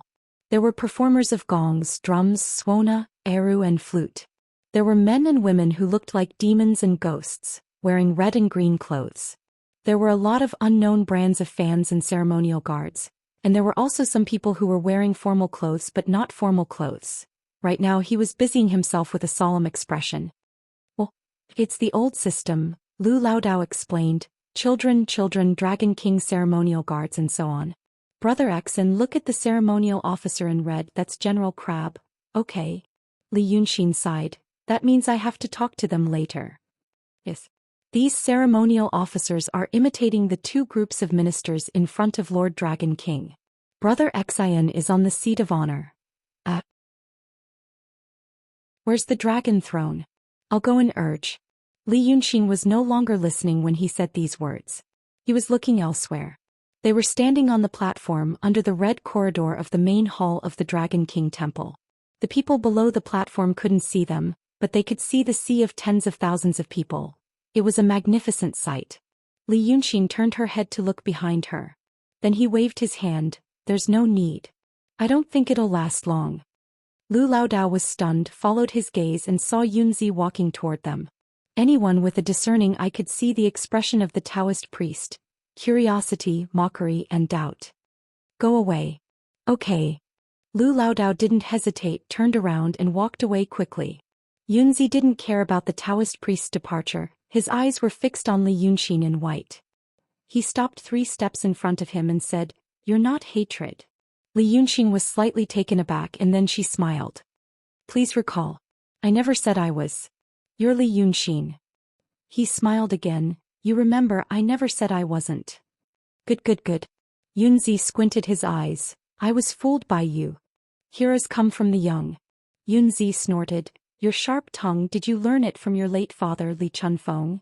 Li Yunxin was silent for a while, then stopped smiling. Talk is talk, don't ask about other people's parents. Why, are you going to complain to my parents? Yunzi also smiled coldly. Humph. Also, you used to be in society and I heard you were an official, right? Li Yunxin interrupted him. Then do you understand the principle that one's wife and children shouldn't be harmed? Immortals have many ways to extort confessions from mortals, but they don't have to cut people open. Let's interview. What's your mentality? Yunzi was silent for a while, thinking that it was unwise and degrading to quarrel with a teenager, not a teenager incarnated by the Lord Tongtian. So he changed the topic and said in a low voice, What about the Lord Tongtian? Are these your tricks or the Lord Tongtian's? I have no comment. Yunzi looked at Li Yunxin's demeanor and expression and suddenly laughed. Good. He raised his hand and twirled his beard. I saw through your identity, but you didn't panic and still didn't fall into a disadvantageous position. Exactly the same as when I was a teenager. I know you're acting like this because you're afraid. But you really don't have to be afraid. What I said before still stands. Since you're a human and not a demon, it's easier to talk about this. Dao Tong wants the translucent jade slip, but I don't. On the contrary, I need a smart helper. However, whether you follow the Lord Tongtian or me, I won't make things difficult for you, as long as you don't go against me. As for the Lord Tongtian, is actually a dragon lady? That's interesting. Yunzi shook his head gently, but she can pretend to be your servant and play along with you, so she's not a rude and stupid demon. Things can still be done. You're really a smart person. Li Yunxin smiled and turned to look in the direction of the front of the hall. A good show is about to start, we have time to talk about it in detail. Look, the auspicious time has come. As soon as he finished speaking, the gong sounded. The big gong was erected on a thick wooden frame at the end of the steps, and it was taller than a person. It was very much like the big drum that Li Yunxin had seen before, but he didn't know why it was changed to a gong in this world. The ceremonial officer in red silk knocked 21 times with all his strength, and the sound was earth-shattering, making people's ears numb. But such a sound only made those people in front of the temple turn their heads slightly and stop what they were doing. More people were still doing what they were doing. Originally they were here to watch the fun, but now it had become a market. What could be more lively than a market? Yunzi, who was walking slowly beside Li Yunxin, smiled and said, "This is not a good sign. After all, you are still a young man. It will be much better for the Lord Tongtian to come forward." Li Yunxin paused by the side of the big gong and reached out to press down on the still buzzing gong. Then he turned to look at Yunzi. "You are just afraid that we are playing tricks and you want to see Dragon Lady. She didn't go anywhere else, she is just staying in the temple. If you want to see her, I will ask her to come out." "I want to see her," Yunzi said. "Sanhua, come out." Li Yunxin did not hesitate to shout into the hall. At this time the group of people on the stage, which Li Yunxin scolded as a grassroots troupe, were unhurriedly getting into position and getting into formation. In this era there were no professional ceremonial companies and a lot of this kind of work was done by the troupe. They had seen many big scenes, so they did not have stage fright. They lined up in an orderly manner, and the actors in the civil and military official costumes stood lazily, and the vocal troupe also sat on the side. As soon as the master gave the order, the music started, and they immediately cheered up and threw themselves into their roles. In Li Yunxin's eyes it was like a child's play, but the people in the city of Wei liked it very much. No one wanted to listen to tedious speeches and preferred to watch the troupe's performance. It was said that there were famous actors in the city of Wei on the stage. Chapter 184. Just then the door of the main hall of the Dragon God Temple was opened. A gap was opened and a strong fire shot out. Even in such a hazy day the fire was still bright, like a long sword stabbing out of the temple door. The back door opened again and a fiery red long sword turned into a fiery red fan. The figure inside was completely revealed to everyone. The people in the troupe didn't really believe in the dragon cult. They traveled all over the country and had seen a lot of the world, unlike the ordinary people who were confined to one city or one place. However, even these actors stopped what they were doing when they saw the scene in front of them. They were stunned. A woman wearing a strange armor walked out of the main hall. Flames surrounded her feet, but they didn't burn the wooden door frame. It was as if the flames were completely under her command. She had dark skin and a pair of red eyes with long, thin pupils in the middle. No matter how they looked at it, it didn't look like a show. The dragon lady took 5 steps out of the temple door, and the flames around her suddenly rose and turned into a fire pillar several meters high. The astonishing and oppressive heat was finally released completely, causing the air to distort. A gust of wind rose from where he stood, spreading in all directions to the west. The sleeves of the actors, who were frozen in shock, flapped loudly in the wind. Even their gaping mouths were filled with the wind. Someone whispered, "This is the dragon god." The actors on the stage immediately fell to their knees. But they didn't seem to be in awe, but fear. Then the people who weren't attracted by the 21 loud gongs finally saw the strange phenomenon on the stage. With the dragon god temple as the center, the silence quickly spread and spread like the wind. The noise quickly disappeared. The silence lasted for a few breaths and then it slowly turned into a low buzz. People were whispering to each other. At this time the believers of the dragon cult finally played their role. When they excitedly, nervously and proudly told the people around them that this was the divine dragon crown prince respected by the divine dragon sect, they who were not very sure themselves had successfully played the role of a bewitcher. The rumor quickly spread through the crowd. Soon, people began to kneel on the ground as if they were worshipping a statue in a temple, and more people followed suit. Finally, the tens of thousands of people were like harvested wheat, all of them stooped down, and the deafening clamor resounded once again. But this time it was no longer the children who bargained and cursed at their own children.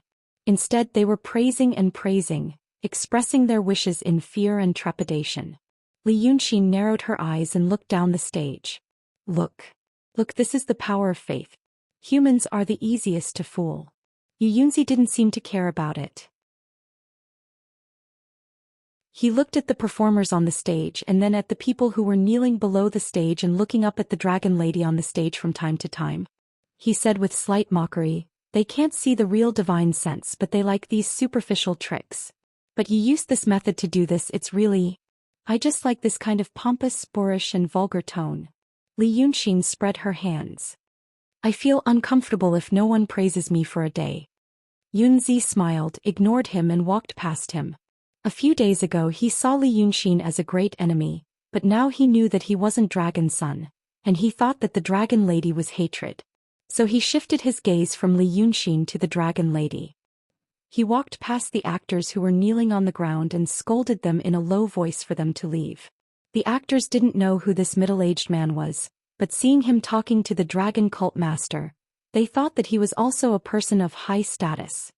Hence, they immediately dispersed like a swarm of bees, distancing themselves from the monster that did not look friendly at all and had scales on its body. The people below the stage saw him as a god, but the people on the stage saw him as a monster. Most of the time, the only difference between fear and reverence was the distance between the two. The platform in front of the main hall was quite spacious, almost like a small square. Yunzi stared at the Dragon Lady as he walked slowly and said, "Lord Tonglun." However, the Dragon Lady didn't pay attention to him. She just squinted at him and took 2 steps forward. The flames around her rose higher, stirring up the wind in the air. The people below the stage let out a series of exclamations. They felt that it was more interesting than magic tricks, but it was also spectacular and mysterious. They had not seen anything like that in their lives. It was worth it for them to squeeze under the stage on such a hot and humid day and smell the stench of other people's sweat. Yunzi didn't care. He stopped a dozen steps away from the Dragon Lady. "Lord Tonglun wants the power of vow? Then you don't have to do this. I have a better way to make the people worship you. But I don't know if Lord Tongtian knows what I said to the child." Lord Tongtian should know. Yunzi was talking to the Dragon Lady, repeating the promise he made to Li Yunxin a few days ago. Just as he was about to change his tone, he saw Li Yunxin with her hands behind her back, slowly walked up to them and listened with interest. After listening for a while he said, "Let me interrupt. Now it's time to get down to business." Yunzi frowned slightly. "I haven't finished." The Dragon Lady, whom he regarded as Lord Tongtian, finally paid attention to him, but not in the tone and not in the way he imagined.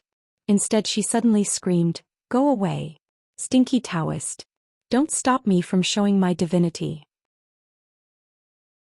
This was far from the Lord Tongtian in Yunzi's imagination.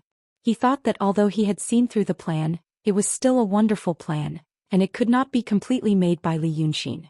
He mistook Li Yunxin for Lord Tongtian and had several dealings with him. Although now he knew he was wrong, it also showed that the young man was not an ordinary person. It was normal for such a person to get together with Lord Tongtian and come up with such a plan.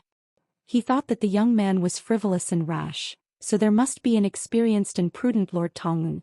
However, the tone, words, and behavior of the Dragon Lady were not what Dragon's son should be like. Yunzi was stunned for a moment.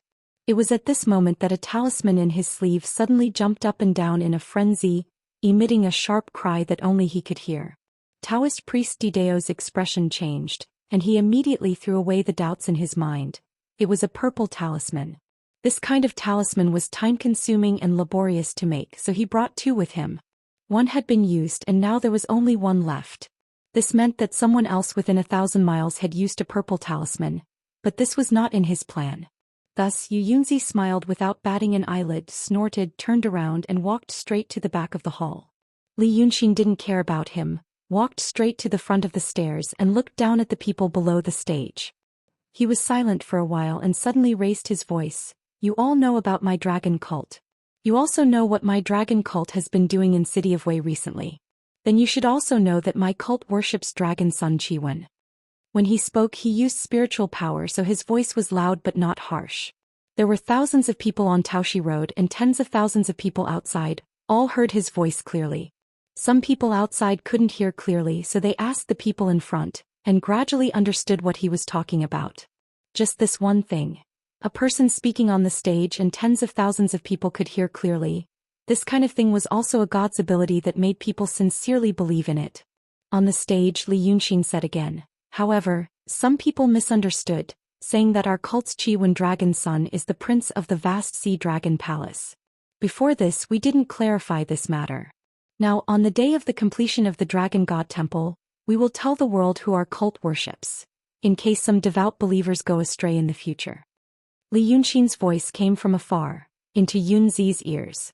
At this moment he stood under the red corridor of the main hall of the Dragon King Temple, and took out a purple talisman from his sleeve. The mysterious patterns on the talisman had become flickering, as if a lot of light was sealed in it. The body of the talisman was boiling hot, and if an ordinary person in the secular world held it, his skin would be torn and his flesh would be torn. While listening to Li Yunxin's nonsense to deceive people, Yunzi frowned and said in a low voice, "Order." The seal was removed. The patterns on the talisman instantly became blurred, and the light contained in it was released in an instant. A misty green figure quickly formed in front of him. Seeing this person, Yunzi was a little stunned at first, and then he immediately bowed and said, "Greetings, great master." This blurred figure was the same height as Yunzi. He was wearing a purple gold crown with 8 treasures on his head, and a cloud-embroidered robe. His face was blurred, but his voice was very clear. He couldn't see where the scene behind him was, but Yunzi knew that it wasn't anywhere in the Langya cave. The figure formed by the purple talisman was the great master of the Langya cave in Daotong, a practitioner of the mysterious state Kun Wuxi. But the great master of the Langya cave, the most powerful person in the sect, why would he come to this place thousands of miles away from the city of Wei? Soon Yunzi's doubts were answered. The illusory figure of Kun Wuxi opened his mouth and said, "We have found the whereabouts of Long Erzi hatred.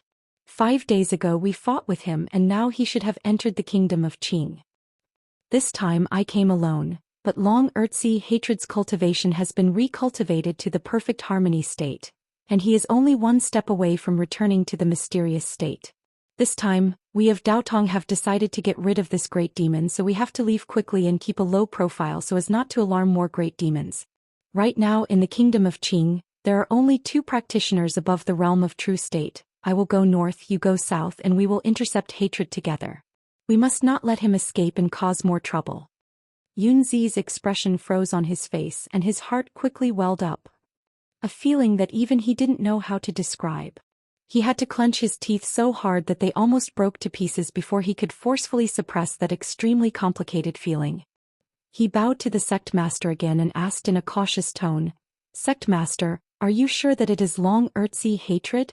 I have never seen Long Sun's true body, so what does Long Erzi hatred look like?" "He did not show his true body, only his fiend god Dharma body," Sect Master Kun Wuxi answered him. "Remember well. Long Erzi hatred's fiend god Dharma body is a tall and sturdy man covered in golden fur, with a pair of jet-black coral antlers on his head. Blue eyes, thin pupils. When he transforms into a human, his body is slender, and he wears a yellow robe with a golden crown on his head. Remember his appearance, and when you see him you must first fight with him. You must not underestimate him." Hearing this, Yunzi frowned and he even forgot to speak. However, Kun Wuxi thought that he wasn't convinced and tried to persuade him again. "Cultivators like us rarely fight with dragons. Thus we only know that the bodies of demons are strong. However, when I fought with him I found out that the bodies of dragons are the demons of demons. If you meet hatred you must not underestimate him. Just hold him back and wait for me." At this moment Yunzi heard Li Yunxin speaking on the stage in front of the hall. "All of you have worshipped him before. He is the Wei River Dragon King, the Dragon Son Qiwen. He is the true god that our dragon cult worships. Previously all of you know that there was a battle in Weiqing City, and this Taoshi Road was destroyed during that battle. The wilderness mountain outside of the city was also burnt to a crisp during the battle. All of you didn't understand the matters of the Celestials in the past, but today I will tell all of you. That night there was a demon that invaded Weiqing City. Thus, the Wei River Dragon King, who was protecting this place, appeared and killed the demon. After that, he fought with the demon for 300 rounds on the wilderness mountain before he was killed. The flames that covered the mountain were the 3-flower dragon lady that served the Wei River Dragon King. 3-flower, come forward and show them the powers you used to kill the demon." That Wei River Dragon King was heavily injured during the battle with the demon, which was why there was a drought for the past month, and not a single drop of rain fell. Now that he has recovered some of his strength, he passed down the dragon cult. This is to let the people in the city do good deeds, pave the roads, and make up for the poor people who had difficulty making a living because of the fire. Today you've met the tri-flowered dragon lady. But if you are sincere to the dragon cult and appreciate the great kindness of the Wei River Dragon King in protecting this city, then pray devoutly and recite the name of the cult master of the dragon cult, Wei River Dragon King. Maybe if you are sincere, there will be a heavy rain today to benefit millions of people. After saying this, the people under the stage started to discuss again, causing a wave of noise. The great master of the cave, who was thousands of miles away, seemed to have heard Yunzi's voice.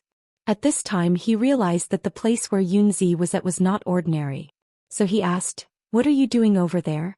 Are you in trouble and can't get away?" Yunzi didn't answer immediately. Instead he let out a sigh of relief. At first he thought that Li Yunxin was the second son of the dragon hatred, but he was not. Then he thought that the Yin god that could create flames and grow two horns was the dragon lady hatred. However, now he knew that was not the case. That meant an ignorant kid, an emptiness realm demonic Yin god that came from nowhere. These days the Yin god played around with him, but he didn't kill him. Now he was standing on the stage pretending to be the Wei River Dragon King right in front of him. He had lived for more than 100 years and he had never been humiliated like this. He had to pay the price. Yunzi smiled and said in a deep voice, "They are just a few clowns, fishing in troubled waters and causing trouble to people's hearts. Thanks to the words of the great master just now, I have a clear idea. I am going to kill all those evildoers, and then I will conspire with the great master to kill the hatred."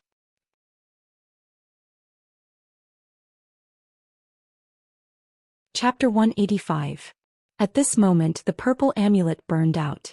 A piece of talisman paper, which was worth as much as all the businesses in the city of Wei, turned into ashes. Yunzi stared at the ashes for a quarter of an hour. Then Li Yunxin finally got to the point.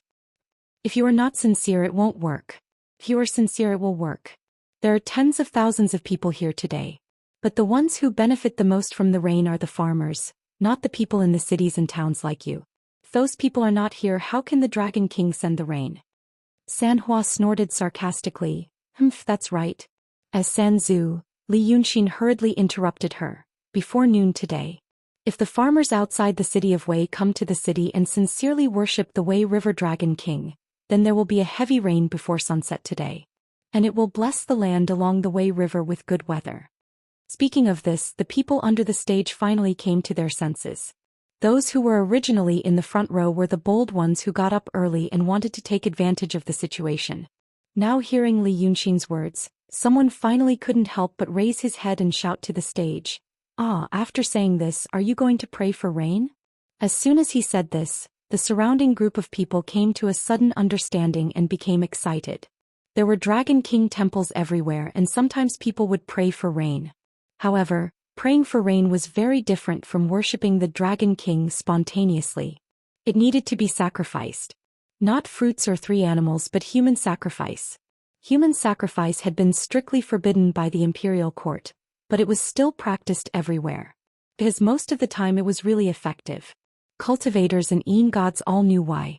Yin gods who occupied a place would not often show their divinity. The reason was mentioned by Li Yunxin and Lu Laodao. If you often showed your divinity and answered every request, if you didn't do it well, people would be angry.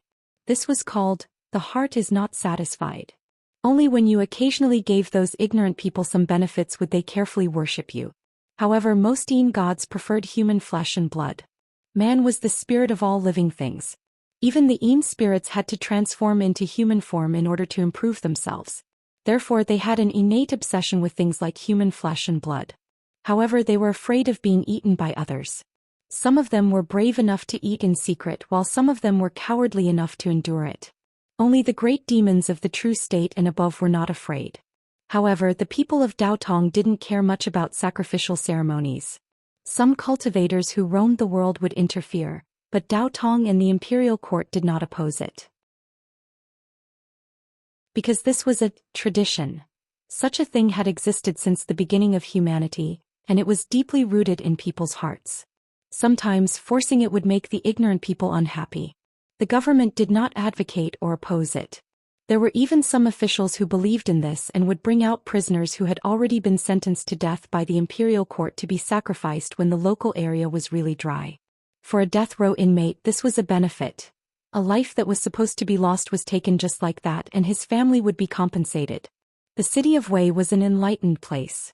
It had been 100 years since the last time they held a sacrificial ceremony. As soon as this question was asked, everyone became excited. The dead praying for rain sounded terrible, but everyone believed that it would not happen to them.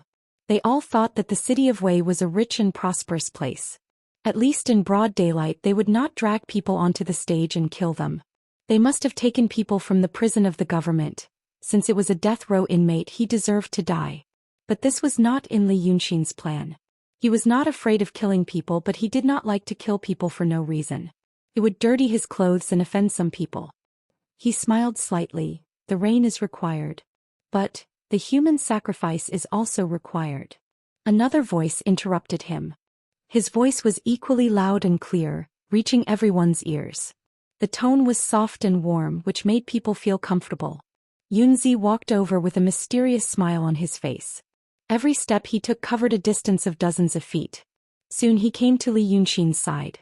The supernatural power of shrinking the ground into inches was exactly what people wanted. The audience exclaimed, saying that another immortal was coming. Li Yunxin did not say anything. Yunzi looked at him carefully and then at Dragon Lady. Then he turned to the audience and said, "The human sacrifice is necessary. But not now. I am the president of the Institute of Law of the Langya Cave of Daotong, enlightened immortal Yunzi." He said this and soon realized that he made a mistake. Immortal was already the most extraordinary existence in these people's hearts. They also thought that an emptiness state cultivator was an immortal. As for the Cave Institute of Law enlightened immortal, what the hell were they? People knew about the cave just like people knew about the heavenly court. But they did not know that the head of some department in the heavenly court was some little immortal. So they looked at each other and asked, "What is the Institute of Law? Enlightened immortal is not as powerful as immortals," and so on. Then they looked at him blankly. Yunzi sighed, "I am the real immortal of the cave." His wish was finally fulfilled, and he could hear the people gasping and exclaiming in unison. "I came here to bless the land and kill the demons." He emphasized the last 4 words and glanced at Li Yunxin. Then he said, "Praying for rain to bless the people is a good thing. Now that the dragon cult wants to pray for rain, I wish him a hand. I wrote a prayer to the heaven and earth to pray for a heavy rain." But in the city of Wei, there was a demon who stirred up trouble and angered the people. Yunzi softened his tone and said in a low voice, "So there was a drought for more than a month. To ask for rain, ordinary sacrifices are not enough. It must be a demon who is full of evil and has mana as a sacrifice. Only then can you ask for happiness. But now," he turned to look at Li Yunxin, "let the cult master of the dragon cult show his supernatural power first. After showing his supernatural power, I will then offer a sacrifice to the Dragon King for you." His words were easy to understand and the people under the stage all understood. So they realized that not only did someone cast spells to make rain, there were also people who cast spells to catch and kill demons. This matter was going to be really interesting. Suddenly the crowd was boiling with joy. They whispered to each other that today's trip was not in vain. Finally there would be a good show to watch. They wished they could call their mothers, daughters-in-law and sons to watch together. Then it returned to the bustling market from before. Yunzi looked down at the crowd from the high stage. He turned around and his robe sleeves fluttered. He was really like an immortal. He walked slowly to the front of Li Yunxin and looked at him calmly. "You are smarter than I thought." Li Yunxin raised her eyebrows and lightly patted the folding fan on her palm. "What kind of amazing thing have you learned?" she asked. "Not much. But..." Yunzi suddenly let out a self-deprecating laugh. "Previously I thought you were the Lord Tongtian, so I talked a lot with you. Later I thought you and the Lord Tongtian worked together to set up this trap. Although I was a little disappointed looking at your age, I thought you were a genius." He snorted, "It's just that now I know that you, kid, are just another sharp-tongued, gutsy fugitive. But you are a fugitive who cultivates the path of painting." Li Yunxin's action of tapping her palm with the folding fan paused slightly. But he quickly hid it with a smile. All this was seen by Yunzi. He walked closer to Li Yunxin and put his hand on his shoulder. To the people under the stage, it looked like Sendo was talking to the dragon cult master, and it was just an intimate action. But in fact Yunzi only touched Li Yunxin's shoulder and then withdrew his hand. He walked to his side and stood beside him. Yunzi looked at the people under the stage side by side with him and said in a moderate tone, "Daotong shepherds the world, so he has to take care of many things. For example, the city of Wei is a big city, and its influence is not limited to one prefecture or one state. In the city of Wei something happened, a whole street was destroyed. The demon cultivator showed his divinity in public and so many people died. Dao Tong is responsible. He slightly tilted his head to look at Li Yunxin. There must be an explanation. Otherwise, why do you think the imperial court didn't send an official here 2 months after the accident, and no one else investigated this matter? Because this kind of thing should be handled by Dao Tong. I'm here to handle this matter. The Jade Script of Illumination. Ling Kongzi. One is an object and the other is a person. They're just points. And the influence of the matter is the surface. Do you think I'm here for the Jade Script of Illumination? For Ling Kongzi? No. I'm just here for the matter itself. Since I'm here, I need an explanation. Do you think it's interesting to pretend to be Lord Tong Tian and lure me into a trap, huh? Yunzi chuckled softly. When I was your age, I also liked to walk between cliffs and ferocious beasts. I was a famous knight-errant at that time. I liked that feeling. Life and death were on the line, but it was in my control. But I did that. I walked between cliffs and cliffs with iron chains around my waist. I walked among ferocious beasts whose teeth had been plucked out. I was sure they couldn't hurt me. But you, Yunzi looked at Li Yunxin with eyes like 2 arrows. You deceived a Taoist immortal with some tricks that you thought were exquisite. Don't you know you are seeking death? I thought you were Hatred, the son of Long Erzi. When Lord Tongtian said so many things to you, did you think it was true? Yunzi looked at him. With a sneer, he turned his head again. I'm the president of the Law Academy of Langya Cave of Dao Tong. Even if I want to plot and get something, how can I collude with demons? Want that hatred to sleep beside my bed? What a joke. Not only can I obtain power, I can also obtain a mystical merit of killing the dragon son. Why wouldn't I want it? But, you are not Hatred. The female monster beside you is also not Yazi. Although I don't know what method you used to get the dragon chi, you seem to have not realized one thing. You've already sent yourself to the position that I've left for the dragon son Yazi in my plan. The real Hatred may be able to fight like a cornered beast. But you... Yunzi looked at him with slight mockery. Do you still think it is interesting to walk between cliffs and ferocious beasts? You think you are smart, but you have provoked someone you shouldn't have. Now I really want to see how you can summon a heavy rain. Well, some Een spirits with supernatural powers can sprinkle some rain from the sky. I have seen this kind of thing. Those so-called Dragon King worshipped in remote places in the mountains and streams are mostly like this. But now listen carefully. Yunzi turned sideways and said to Li Yunxin seriously, I promised them a heavy rain, so I need a heavy rain. I also told them to kill demons to sacrifice to Dragon King. If you can't get the rain, then you are the demon. I won't kill you immediately. I will let you suffer all the pain in this world so that you can ask yourself, how dare you lie to a perfected person? Li Yunxin's expression changed as if he was trying hard to suppress his feelings. After a long while he finally heaved a sigh of relief and took a step back from Yunzi. He blinked and said, Why are you so angry? Yunzi only looked at him without sadness or joy on his face. Li Yunxin sighed. Well, I admit that I shouldn't have lied to you before. This is very hurtful. Just now in the red corridor I shouldn't have quarreled with you, okay? After saying this he looked at Yunzi's expression again. Yunzi still didn't move, nor did he speak, only staring at him. But the people below the stage saw that the 2 immortals on the stage didn't move and only talked for a long time, so they became a little impatient. At this time it was already noon. The sky was gloomy and hot, and now with so many people gathered together, it was even more stuffy. They really wanted to immediately have a rain. Even if it was a drizzle, it would still cool people down. Therefore, the people below the stage slowly began to discuss. One person definitely wouldn't dare to ask 2 Sendo to do something. But a group of people or 10,000 people was different. The collective consciousness wrapped around them, and finally, the desire in their hearts converged into a unified voice. They began to ask the leader of the dragon cult to quickly send down the rain to relieve the heat of the summer. Both Li Yunxin and Yunzi heard this voice. Li Yunxin sighed heavily again. How about this? Since everyone's request is so strong, then, if I can really ask for a heavy rain, let's not be so stiff and talk about it, okay? A meaningful smile appeared on Yunzi's face. You're not the son of a dragon and neither is that demon. How can you ask for a heavy rain? I have my own way.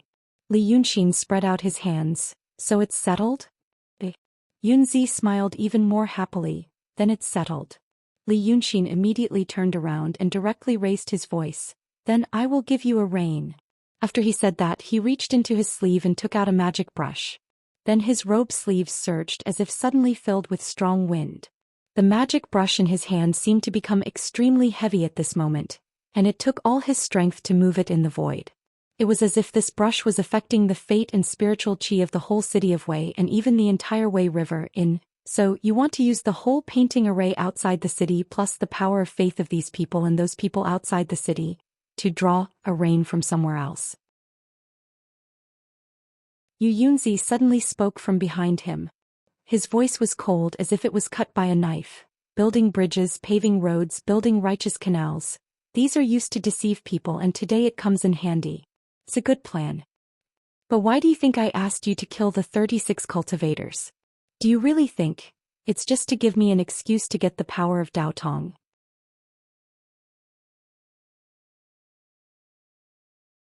Chapter 186. It was common sense that one should not easily withdraw one's spiritual power when performing a spell.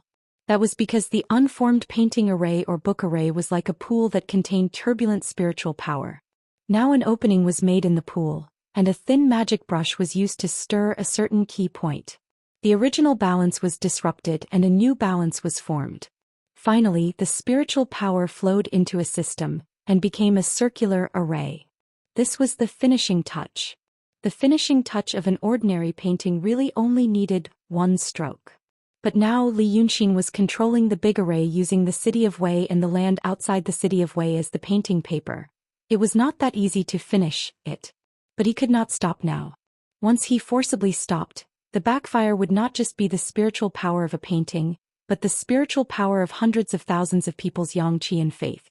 But he could be distracted. He slowly and painstakingly wrote the last stroke and said, "You actually know." He turned his back to Yunzi and his voice did not have any other meaning. But because he used all his strength to guide the big array, he was a little breathless. "I know. So you can't pray for the rain today." Yunzi took a step back and walked to the side of Li Yunxin so that he could also see the actions of the three flowers.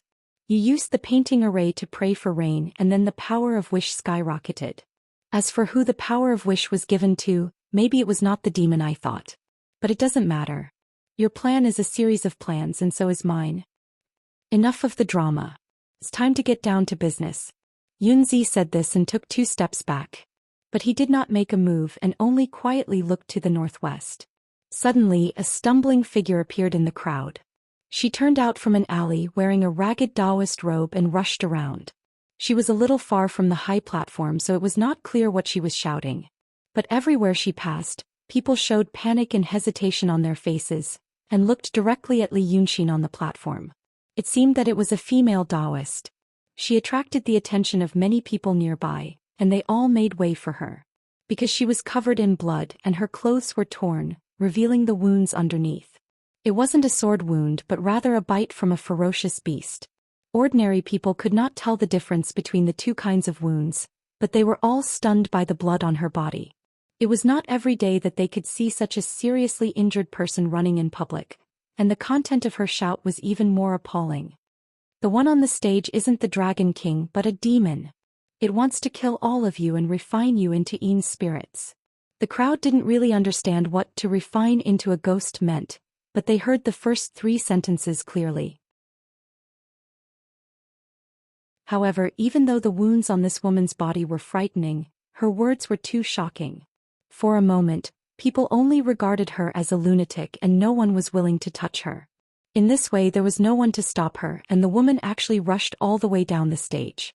After that, he leaped up more than a dozen steps, pulled out a thin sword that was still stained with blood from his sleeve, and pounced straight at Li Yunxin who was still casting his spell.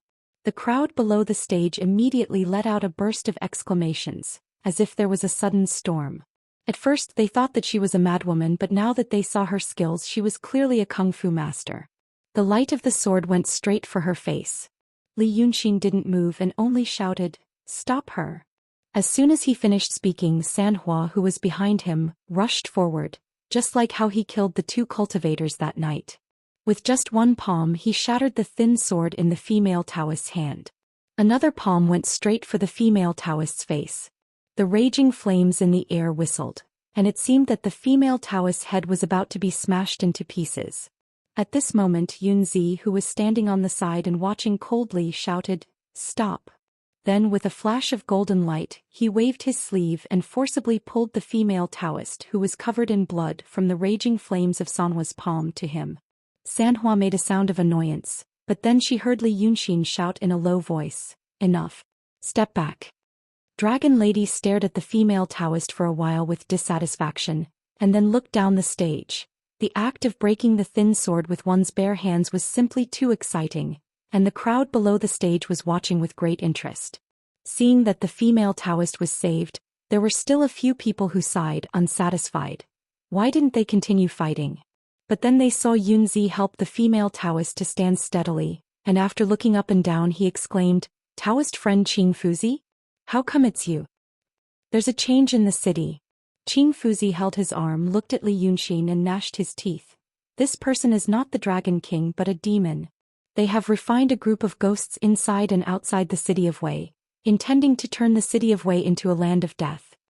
Hearing this, Yunzi suddenly raised his head and looked at Li Yunxin. "Is this true?" Li Yunxin squinted at the two of them and finally finished the finishing stroke. As soon as the stroke was finished, a cold wind suddenly blew between heaven and earth. The wind did not blow from east to west, nor from west to east. Instead, it was like a whirlwind that rose from the ground and no one could tell where it came from. Just like that, it flowed through the crowd in the city. And because of this wind, the originally gloomy rain clouds were pressed down even lower. It was as if one stood a little higher, they could touch the moisture in the sky with a stretch of their hands. The spiritual qi and the power of Vow within the radius of 100 miles were finally affected by the finishing stroke, and began to circulate in accordance with the weather. Li Yunxin finally let out a sigh of relief after this was done. He didn't care about the eyes of those people and only stared at Qing Fuzi, who was beside Yunzi, for a while and pointed at her. "I didn't find you previously and I thought you were killed by him. Now it seems that you have been put in an important position and your acting is passable. Do you know what I'm waiting for? I'm waiting for you." He no longer used supernatural power to speak, and the people below the stage couldn't hear him. Instead, Yunzi frowned and shouted again with supernatural power, "So you're really a demon?" Li Yunxin suddenly laughed. "Save it. You want to act with me? I know what you're planning. You asked this woman to kidnap Shirkuizi and then torture her to death. Today you asked her to appear in front of me like this. Previously, when you said that you were a Daotong sublime being, I didn't deny it in public and everyone knew your identity. Since you're an immortal, then it's easy to suspect whether I'm the demon that this woman identified. Then, as you said, my spell can't ask for rain. If I can't ask for rain, then you'll say that I'm really a demon. If I can't control myself and kill this woman on the spot, then I'll have confirmed my reputation as a demon in public. The Taoist who killed Sendo's Taoist must not be a good person. But look, my spell has been completed. The spiritual qi and the power of Vow inside and outside the city of Wei circulate endlessly. I'd like to know, what method do you have to make my spell lose its effectiveness? You could have just killed me. But if you do that, it'll be too boring for you. I guess from the first day I told you how I killed Qing Liangzi, you've been planning to use the same method on me." Yunzi looked at Li Yunxin and suddenly a joyful smile appeared on his face. The happiest thing is to make a person's wish come to nothing when he's full of himself. Now, I actually experienced the feeling of joy that you mentioned. How do I make your spell lose its effectiveness? Kid, my Daotong has been passed down for thousands of years, and your school of painting has only been around for 2,000 years. Do you really think that there's no way to restrain your obscene painting techniques? Some people think that the art saint who was possessed by the devil has been killed, and the school of painting has been destroyed, and that there's no profound painting techniques in the world. Thus, no one is willing to study methods to restrain painting techniques. But I happen to dabble in this. As for this method, hee. Yunzi took a step forward and looked at Li Yunxin. Your spell is the finishing touch and I have the same method. But, he turned to look at Qing Fuzi, the eye of my spell is a human. It's said that when the art saint was destroyed 1,000 years ago, the high-level cultivators suffered heavy casualties. That devil was extremely cunning and it was very difficult to kill him with ordinary methods. Thus, an extremely talented cultivator thought of a method, and with this method as well as the sacrifice of dozens of high-level cultivators, they finally defeated that devil. After that, because this method was too cruel, it was sealed away. If you want to know, it's a human sacrifice. Yunzi reached out and patted Qing Fuzi's shoulder. The female Taoist, who was covered in wounds, was immediately nailed to the ground by a powerful spiritual force, unable to move. She could only stare at the true state Taoist beside her, as if she understood something. You killed more than 20 people and I killed more than 10. Yunzi looked at Qing Fuzi without a care and said to himself, she said that there's someone in the city who refines ghosts and it's true. Unfortunately, her knowledge is too limited, and it's not comparable to any ghosts. I want you to kill them and I want their Reiki. I've already left talisman marks on their bodies. Once they die, their bodies are destroyed and their ghosts are taken away, but their Reiki is left in place by me with a secret method. You killed more than 20 people in the city, it doesn't matter where they died or where their Reiki is left. The important thing is the more than 20 people outside the city. Yunzi reached out and pointed at Li Yunxin, drew a person on the land outside the city. Li Yunxin exclaimed in a low voice and knocked the folding fan in his hand. I thought that although you knew that I made a painting array, you couldn't see through it. Now you actually know that I drew a person. Then you really understand. That's right. Using the city of Wei and the land around it and the original direction of the roads, rivers, forests and fields, plus I added dozens of strokes in the name of building bridges and roads. I drew a person. Yunzi smiled. Now that your array is done, I can also feel the direction of the Reiki. It's leading the Reiki to the sky and it's leading the turbid air to the sky. Yin and Yang collide and it's going to turn into rain. Such a big array can bring rain, and those people's power of vow will increase greatly. But who are you going to give this power of vow to? Of course it's for myself. Such a good thing, why should I give it to others? Li Yunxin said with a smile. Yunzi only thought that he said it in the spur of the moment and didn't care about it and didn't ask further. He patted Qing Fuzi's shoulder again. It's fine if you don't say. Then I'll tell you the finishing touch of my array. It's this person. In a while I'll let you kill her in front of everyone right here. Once she's dead, the eye of the array will be formed. The dozens of spiritual eyes formed by Reiki outside the city will draw the Reiki left behind by the 20 people you killed in the city. Then with the help of the endless Reiki in your array, you'll refine them into Yin spirits. Yin spirits, not Yin spirits. Without any consciousness, they can't be hurt by ordinary methods. In other words, they can hurt you but you can't touch them. The shape of the Qing Fuzi was borrowed from this method of refining Yin spirits, but it's slightly improved. As for you, once my array is completed, I'll force out the real body of the demon beside you in front of everyone. This thing, the power of vow, whether it's good or bad wishes, is like water being filled into a skin bag. Right now, tens of thousands of people in the city of Wei believe in you, whether it's the demon beside you or the demon that I don't know yet. Once those people see that you can't get rain and you're not Dragon Son or Dragon King, their faith will collapse. The water in the skin bag will be sucked out in an instant and then you'll suffer. Now, I'll become my array and use the Reiki that you used to pray for rain to sacrifice my Yin spirits. When those ignorant people think you're liars, demons, Li Yunxin suddenly raised his hand, took a step forward and smashed Qing Fuzi's head with his palm. Then he wiped his eyes, waved his sleeves and dispersed her ghost. When he did this, Yunzi was still talking but his words were stuck in his throat because of his action. After a while he frowned. Thank you for your patience and persuasion. But you may not know that villains die because they talk too much. You don't have the protagonist's halo. Li Yunxin put his folding fan back into his sleeves, amidst the panicked exclamations of the people below the stage. Then he took 2 steps back, wiped away the mischievous expression on his face and said seriously, you said so much just to tell me that you watched me complete this array but didn't say anything. Just to use the spiritual power of my array today to complete your array to refine the Yin spirits. And at the same time, make me unable to manifest my divinity and reign. Then force me and the silly lady behind me to show their original forms, so that their power of faith will collapse. In this way you first remove our foundation, then cut off our source of faith and refine your Yin spirits. It's really killing 3 birds with 1 stone. If you want me to kill her, just say it. Why do you have to be so long-winded? Now that I understand your plan, my heart finally calms down. Then Taoist Yunzi. Li Yunxin sighed. Do you realize that you're not right now? For example, why don't you try to activate your array and see what kind of magical effect it will have?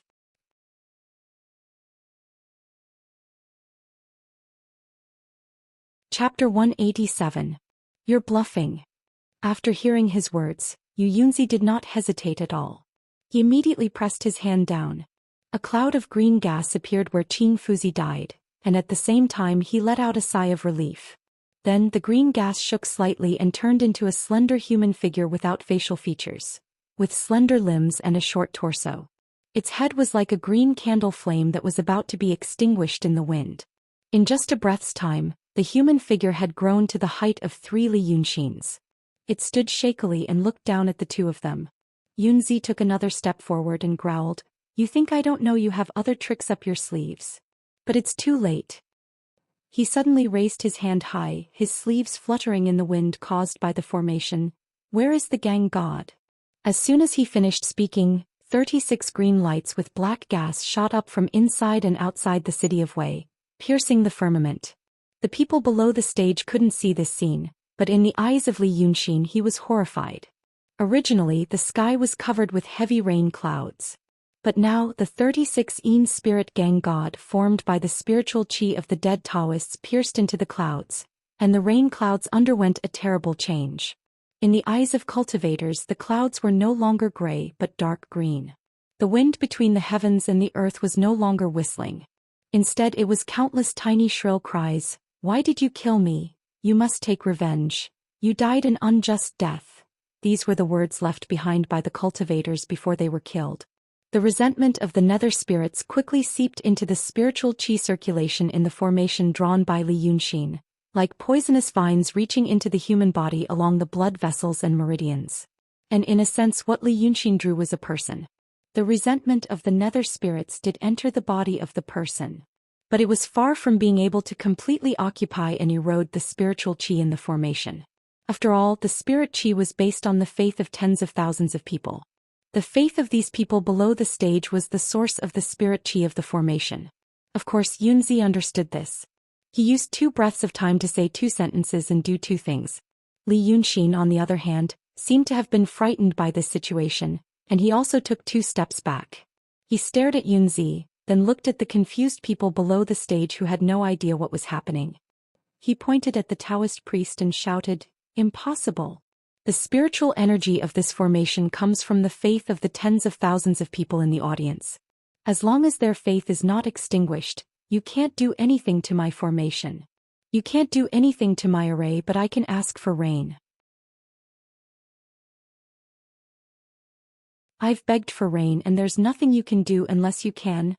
At this point, Li Yunxin suddenly stopped as if he had thought of something terrifying and unbelievable. His gaze quickly shifted between Yunzi and the crowd below the stage and he took another step back. You really want to kill them?" Yunzi laughed wildly in the wind that was getting stronger and stronger. "Ha! It's not me who will kill them, it's you and this demon who will kill them. When I slaughter all of you and the people from Daotong come, besides me who else can you trust?" He didn't use any magical power when he said this. But as soon as he finished he immediately shouted in a serious and honest voice that could be heard by the tens of thousands of people. "What a bold demon! You dare to commit murder in front of I, and now you want to use the lives of the people in this city to practice your evil magic? How can I allow you to be so arrogant?" After saying this, Yunzi waved his sleeve again and the sky suddenly darkened. This time the tens of thousands of people near the Dragon God Temple could see what Li Yunxin saw. Tens of thousands of people spread out on the ground, squeezing from Taoshi Road to Willow Street. Even such a large area was shrouded by the spiritual aura of a Taoist in the true realm. With his amazing magical power, Yunzi cut off half of the connection between Willow River Prefecture and this world.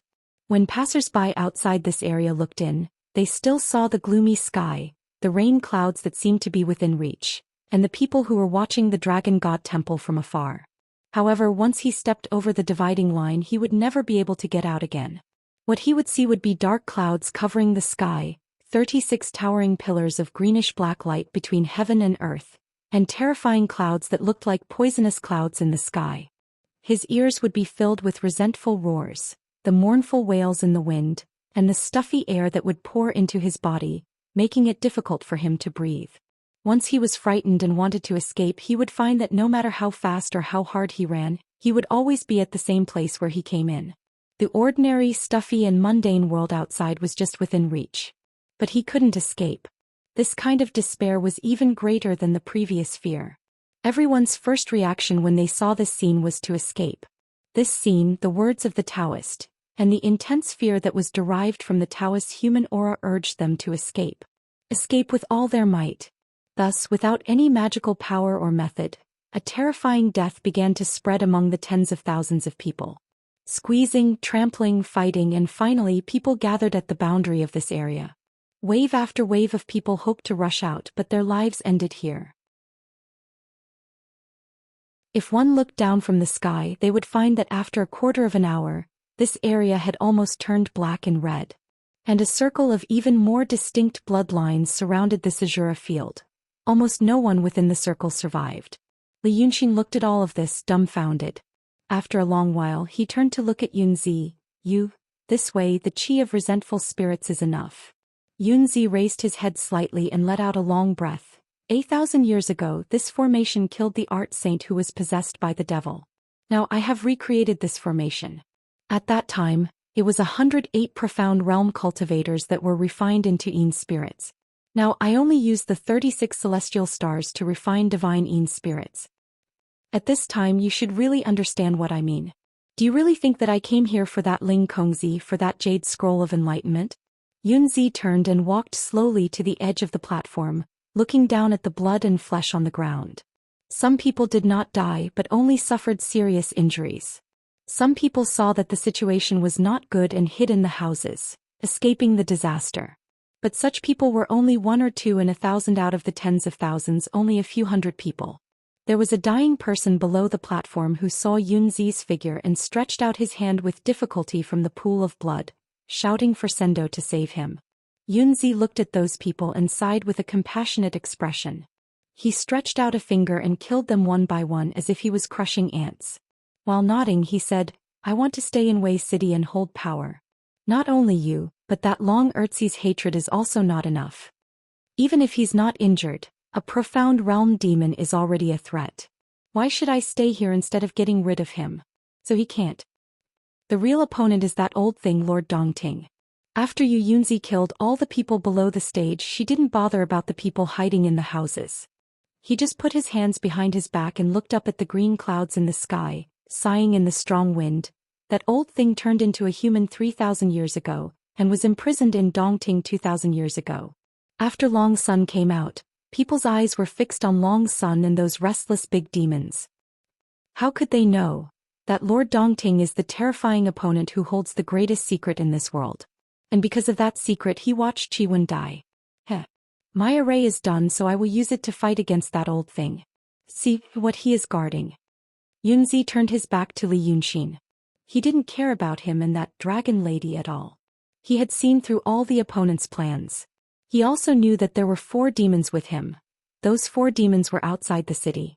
However, no matter what they were planning outside the city, it was nothing to worry about. Kun Wuzi, the head of the Dongting Heaven, said that there were only 2 high-level cultivators in the kingdom of Qing. But in fact there was a third one. Not counting Lin Liangzi of the Freemasonry, he had already invited a fellow cultivator a month ago. That was a Taoist master of the Kenzo named Tong Fingzi. His cultivation was unparalleled, and his sword qi could come and go freely from 100 miles away. Later that Kenzo cultivator would go outside the city of Wei to clean up the 4 demons. It was really a waste of his talents. And then he would come and meet him in the city to plot against Lord Dongting. Moreover, his great array was done now. As he turned his back to Li Yunxin, he said these words unhurriedly. At the same time, he used his spiritual power to guide the soaring resentment of tens of thousands of dead people into the array that Li Yunxin had set up.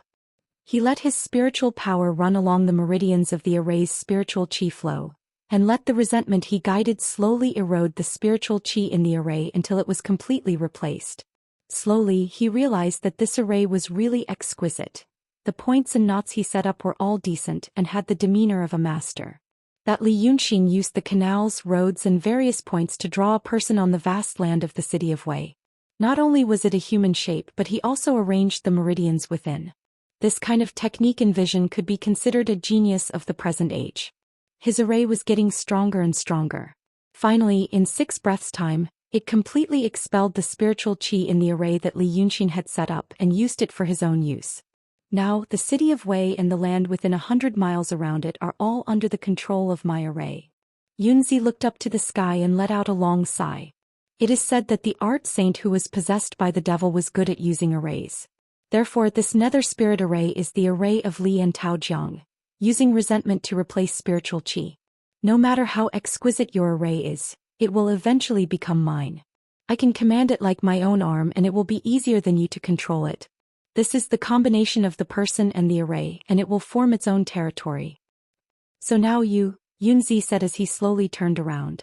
Turning was an effortless movement but he stopped in the middle of it. After a moment of hesitation he reached out his hand. A drop of rain fell on his palm. Then he felt a slight chill on his forehead. Then he saw thousands of raindrops the size of beans falling from the sky in a white line. It was raining. This is the right time. You're lucky, kid. Yunzi snorted coldly and pointed to the sky. He shouted in a low voice, "Disperse." After this sound, the originally dark green clouds in the sky immediately rolled and dissipated. But what was revealed was not the sun and the azure sky, but the clouds were rolling like snakes of lightning, and the gloomier and heavier clouds. Yunzi was stunned and his eyes widened. A thick bolt of lightning flashed through the clouds and instantly illuminated his face. The true state cultivator finally sensed something unusual.